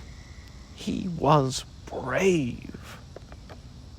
When they got to Owl's old house, they found everybody there, except Eeyore. Christopher Robin was telling them what to do, and Rabbit was telling them again directly afterwards, in case they hadn't heard. And then they were all doing it. They had got a rope and were pulling Owl's chairs and pictures and things out of the old house, so as to be ready to put them into his new one. Kanga was down below trying the things on and calling out to Owl, "You won't want this dirty old dish rag any more, will you? And what about this carpet? It's all in holes." And Owl was calling back indignantly, "Of course I do. It's just a question of arranging the furniture properly. And it isn't a dishcloth. It's my shawl." Every now and then Roo fell in and came back on the rope with the next article, which flustered Kanga a little because she never knew where to look for him. So she got cross with Owl and said that his house was a disgrace, all damp and dirty, and it was quite time it did tumble down. Look at that horrid bunch of toadstools growing out of the floor there. So Owl looked down and, a little surprised because he didn't know about this, gave a short, sarcastic laugh and explained that that was his sponge, and that if people didn't know a perfectly ordinary bath sponge when they saw it, things were coming to a pretty pass. "Well," said Kanga, and Roo fell in quickly, crying, "I must see Owl's sponge." "Oh, there it is. Oh, Owl, it isn't a sponge, it's a spudge. Don't you know, or do you know what a spudge is, Owl? It's when your sponge gets all..." And Kanga said, "Roo, dear," very quickly, because that's not the way to talk to anybody who can spell Tuesday. But they were all quite happy when Pooh and Piglet came along, and they stopped working in order to have a little rest and listen to Pooh's new song. So then they all told Pooh how good it was, and Piglet said carelessly, "It is good, isn't it? I mean as a song." "And what about the new house?" asked Pooh. "Have you found it, Owl?" "He's found a name for it," said Christopher Robin, lazily nibbling at a piece of grass. "So now all he wants is the house." "I am calling it this," said Owl importantly, and he showed them what he had been making. It was a square piece of board with the name of the house painted on it, the Wallery, which is just owlery misspelled. It was at this exciting moment that something came through the trees and bumped into Owl. The board fell to the ground, and Piglet and Roo bent over it eagerly. "Oh, it's you," said Owl crossly. "Hello, Eeyore," said Rabbit. "There you are. Where have you been?" Or wait. "Oh, hello, Eeyore," said Rabbit. "There you are." "Where have you been?" Eeyore took no notice of them. "Good morning, Christopher Robin," he said, brushing away Roo and Piglet, and sitting down on the Wallery. "Are we alone?" "Yes," said Christopher Robin, smiling to himself. "I have been told. The news is worked through to my corner of the forest, the damp bed down on the right, which nobody wants, that a certain person is looking for a house, and I have found one for him." "Ah, well done," said Rabbit kindly. Eeyore looked round slowly at him, and then turned back to Christopher Robin. "We have been joined by something," he said in a loud whisper. "But no matter, we can leave it behind. If you will come with me, Christopher Robin, I will show you the house." Christopher Robin jumped up. "Come on, Pooh," he said. "Come on, Tigger," cried Roo. "Shall we go, Owl?" said Rabbit. "Wait just a moment," said Owl, picking up his notice board, which had just come into sight again. Eeyore waved them back. "Christopher Robin and I are going for a short walk," he said, "not a jostle. If he likes to bring Pooh and Piglet with him, I shall be glad of their company, but one must be able to breathe." "That's all right," said Rabbit, rather glad to be left in charge of something. "We'll go on getting the things out. Now then, Tigger, where's that rope? Oh, what's the matter, Owl?" Owl, who had just discovered that his new address was the Smudge, coughed at Eeyore sternly, but said nothing, and Eeyore, with most of the Wallery on his behind, marched off with his friends. So, in a little while, they came to the house which Eeyore had found, and for some minutes before they came to it, Piglet was nudging Pooh, and Pooh was nudging Piglet, and they were saying, "It is," and "It can't be," and "It is really," to each other. "There," said Eeyore proudly, stopping them outside Piglet's house. "And the name on it, and the name on it and everything." "Oh!" cried Christopher Robin, wondering whether to laugh or what. "Just the house for Owl. Don't you think so, little Piglet?" And then Piglet did a noble thing, and he did it in a sort of dream, while he was thinking of all the wonderful words Pooh had hummed about him. "Yes, it is such the house for Owl," he said grandly, "and I hope he'll be very happy in it." And then he gulped twice, because he had been very happy in it himself. "What do you think, Christopher Robin?" asked Eeyore a little anxiously, feeling that something wasn't quite right. Christopher Robin had a question to ask first, and he was wondering how to ask it. "Well," he said at last, "it is a very nice house, and if your own house is blown down, you must go somewhere else, mustn't you, Piglet? What would you do if your house was blown down?" Before Piglet could think, Pooh answered for him. "He'd come and live with me," said Pooh. "Wouldn't you, Piglet?" Piglet squeezed his paw. "Thank you, Pooh," he said. "I should love to." A little note for the readers. Piglet's house had the sign Trespassers Will in front of it, and so that's why Eeyore, not quite being able to read, thought that this house said owl, because they've always spelled owl, W-O-L. So lots of confusion there, but Piglet did do a very noble thing, and so did Pooh. End of the chapter. Chapter 10, in which Christopher Robin and Pooh come to an enchanted place, and we leave them there. Christopher Robin was going away. Nobody knew why he was going. Nobody knew where he was going. Indeed, nobody even knew why he knew that Christopher Robin was going away. But somehow or other, everybody in the forest felt that it was happening at last. Even smallest of all, a friend and relation of Rabbit's, who thought he had once seen Christopher Robin's foot, but couldn't be sure because perhaps it was something else. Even S of A told himself that things were going to be different. And late and early, two other friends and relations said, "Well, early?" and "Well, late?" to each other in such a hopeless sort of way that it really didn't seem any good waiting for an answer.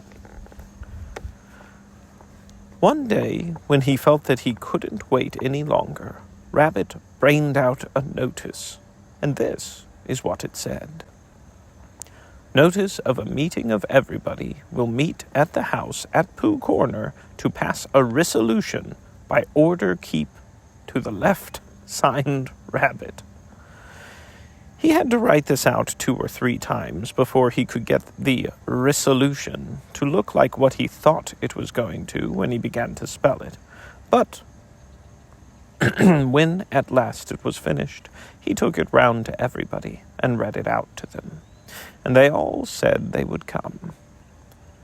"Well," said Eeyore that afternoon, when he saw them all walking up to his house, "this is a surprise. Am I asked too?" "Don't mind Eeyore," whispered Rabbit to Pooh. "I told him all about it this morning." Everybody said, "How do you do?" to Eeyore, and Eeyore said that he didn't, not to notice, and then they sat down, and as soon as they were all sitting down, Rabbit stood up again. "We all know why we're here," he said, "but I have asked my friend Eeyore—" "That's me," said Eeyore. "Grand." "I have asked him to propose a resolution." And he sat down again. "Now then, Eeyore," he said. "Don't bustle me," said Eeyore, getting up slowly. "Don't now then me." He took out a piece of paper from behind his ear and unfolded it. "Nobody knows anything about this," he went on. "This is a surprise." He coughed in an important way and began again. "Whatnots and etceteras. Before I begin, or perhaps I should say before I end, I have a piece of poetry to read to you. Hitherto, a long word meaning, well, you see what it means directly. Hitherto, as I was saying, all the poetry in the forest has been written by Pooh, a bear with a pleasing manner, but a positively startling lack of brain. The poem which I am now to read to you was written by Eeyore, or myself, in a quiet moment. If somebody will take Ruse Bullseye away from him and wake up Owl, we shall be all be able to enjoy it. I call it poem." This was it. Christopher Robin is going. At least I think he is. Where, nobody knows, but he is going. I mean, he goes. To rhyme with nose. Do we care? To rhyme with where? We do, very much. I haven't got a rhyme for that is in the second line yet. Oh, bother. Now I haven't got a rhyme for bother. Bother. Those two bothers will have to rhyme with each other. Bother. The fact is that it's much more difficult than I thought. I ought. Very good indeed. I ought to begin again, but it is easier to stop. Christopher Robin, goodbye. I and all your friends all your friend send. Very awkward this. It keeps going wrong. Well, anyhow, we send our love. The end. If anybody wants to clap, said Eeyore when he had read this, now is the time to do it. They all clapped. Thank you, said Eeyore, unexpected and gratifying, if a little lacking in smack. It's much better than mine, said Pooh admiringly, and he really thought it was. Well, said Eeyore modestly, it was meant to be. The resolution, said Rabbit, is that we all sign it and take it to Christopher Robin.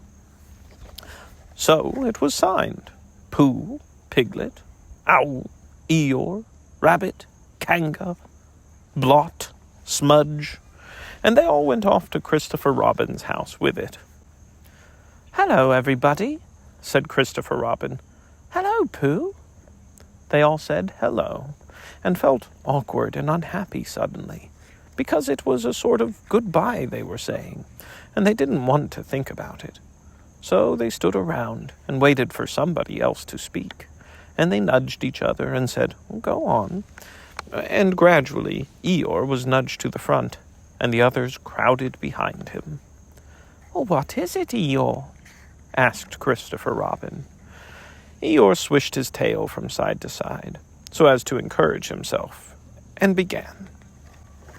Christopher Robin, he said, we've come to give you, it's called Written By, but because we've heard, we all know. Well, you see,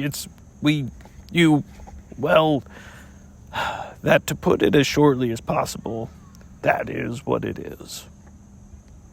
He turned round angrily on the others and said, Everybody crowds round so in this forest. There's no space. I never saw a more spreading lot of animals in my life, and all in the wrong places. Can't you see that Christopher Robin wants to be alone?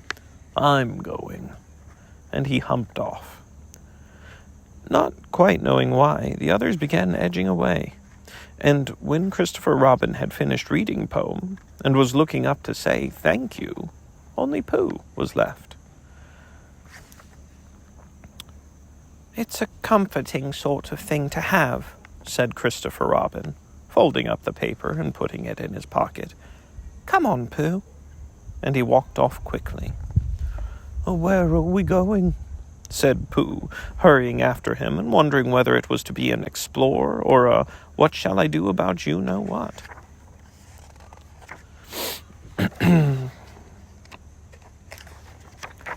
Nowhere, said Christopher Robin. So they began going there, and after they had walked a little way, Christopher Robin said, What do you like doing best in the world, Pooh? Well, said Pooh, what I like best. And then he had to stop and think, because although eating honey was a very good thing to do, there was a moment just before you began to eat it, which was better than when you were, but he didn't know what it was called.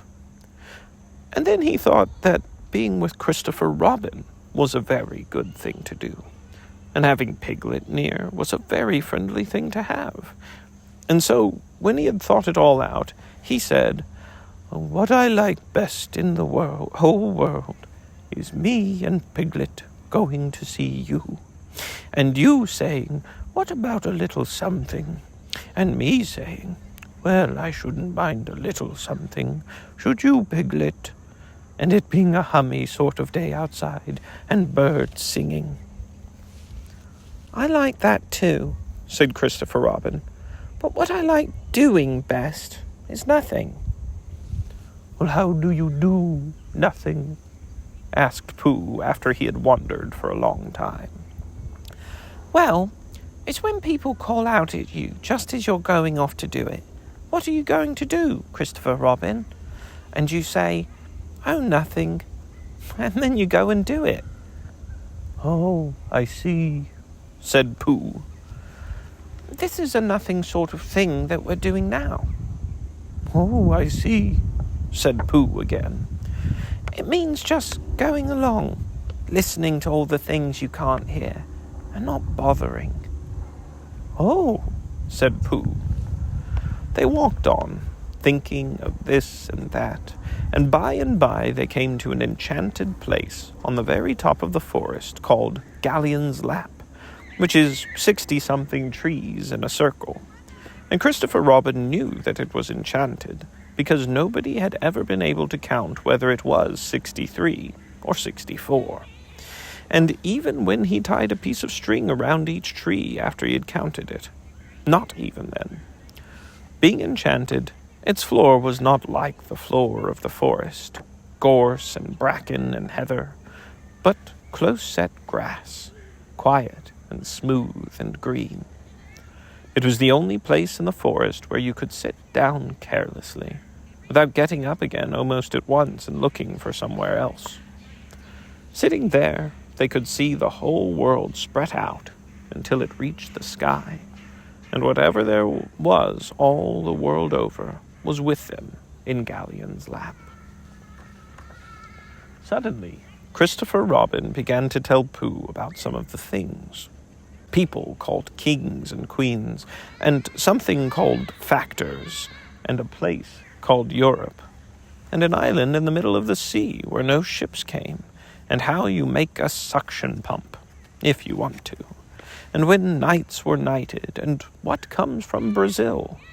And Pooh, his back against one of the 60-something trees, and his paws folded in front of him, said, "Oh," and "I didn't know," and thought how wonderful it would be to have a real brain, which could tell you things. And by the by, Christopher Robin came to an end of the things, and was silent, and he sat there looking out over the world, and wishing it wouldn't stop. But Pooh was thinking too, and he said suddenly to Christopher Robin, "Is it a very grand thing to be an afternoon? What you said?" What?" said Christopher Robin lazily, as he listened to something else. On a horse," explained Pooh. "A knight?" Oh, was that it? Said Pooh. I thought it was, is it as grand as a king and factors and all the other things you said? "Well, it's not as grand as a king," said Christopher Robin, and then, as Pooh seemed disappointed, he added quickly, "But it's grander than factors." Could a bear be one? "Well, of course he could," said Christopher Robin. "I'll make you one." And he took out a stick and touched Pooh on the shoulder and said, "Rise, Sir Pooh de Bear, most faithful of all my knights." So Pooh rose and sat down and said, "Thank you," which is the proper thing to say when you have been made a knight. And he went into a dream again, in which he and Sir Pomp and Sir Brazil and factors all lived together with a horse, and were faithful knights, all except factors who looked after the horse, to good King Christopher Robin. And every now and then he shook his head, and said to himself, "Well, I'm not getting it right." And then he began to think of all the things Christopher Robin would want to tell him when he came back from wherever he was going to, and how muddling it would be for a bear of very little brain to try and get them right in his mind. So perhaps, he said sadly to himself, Christopher Robin won't tell me any more. And he wondered if being a faithful knight meant that you just went on being faithful, without being told things. Then, suddenly again, Christopher Robin, who was looking out at the world, with his chin in his hands, called out, "Pooh." Yes, said Pooh. When... Pooh? Yes, Christopher Robin. I'm not going to do nothing anymore. Never again? Well, not so much. They don't let you. Pooh waited for him to go on, but he was silent again. Yes, Christopher Robin, said Pooh helpfully. Pooh, when I'm not doing nothing, will you come up here sometimes? Or just me? Yes, Pooh. Or will you be here too? Yes, Pooh. I will be, really. I promise I will be, Pooh. Well, that's good, said Pooh. Pooh, promise you won't forget about me, ever. Not even when I'm 100. Pooh thought for a little. How old shall I be then? 99? Pooh nodded. I promise, he said. Still with his eyes on the world, Christopher Robin put out a hand and felt for Pooh's paw. Pooh, said Christopher Robin earnestly, if I'm not quite... He stopped and tried again. Pooh, whatever happens, you will understand, won't you? Will understand what? Oh, nothing. He laughed and jumped to his feet. Come on. Where? Said Pooh. Anywhere, said Christopher Robin. And so they went off together. But wherever they go, and whatever happens to them on the way, in that enchanted place on the top of the forest, a little boy and his bear will always be playing. End of the chapter. End of the book.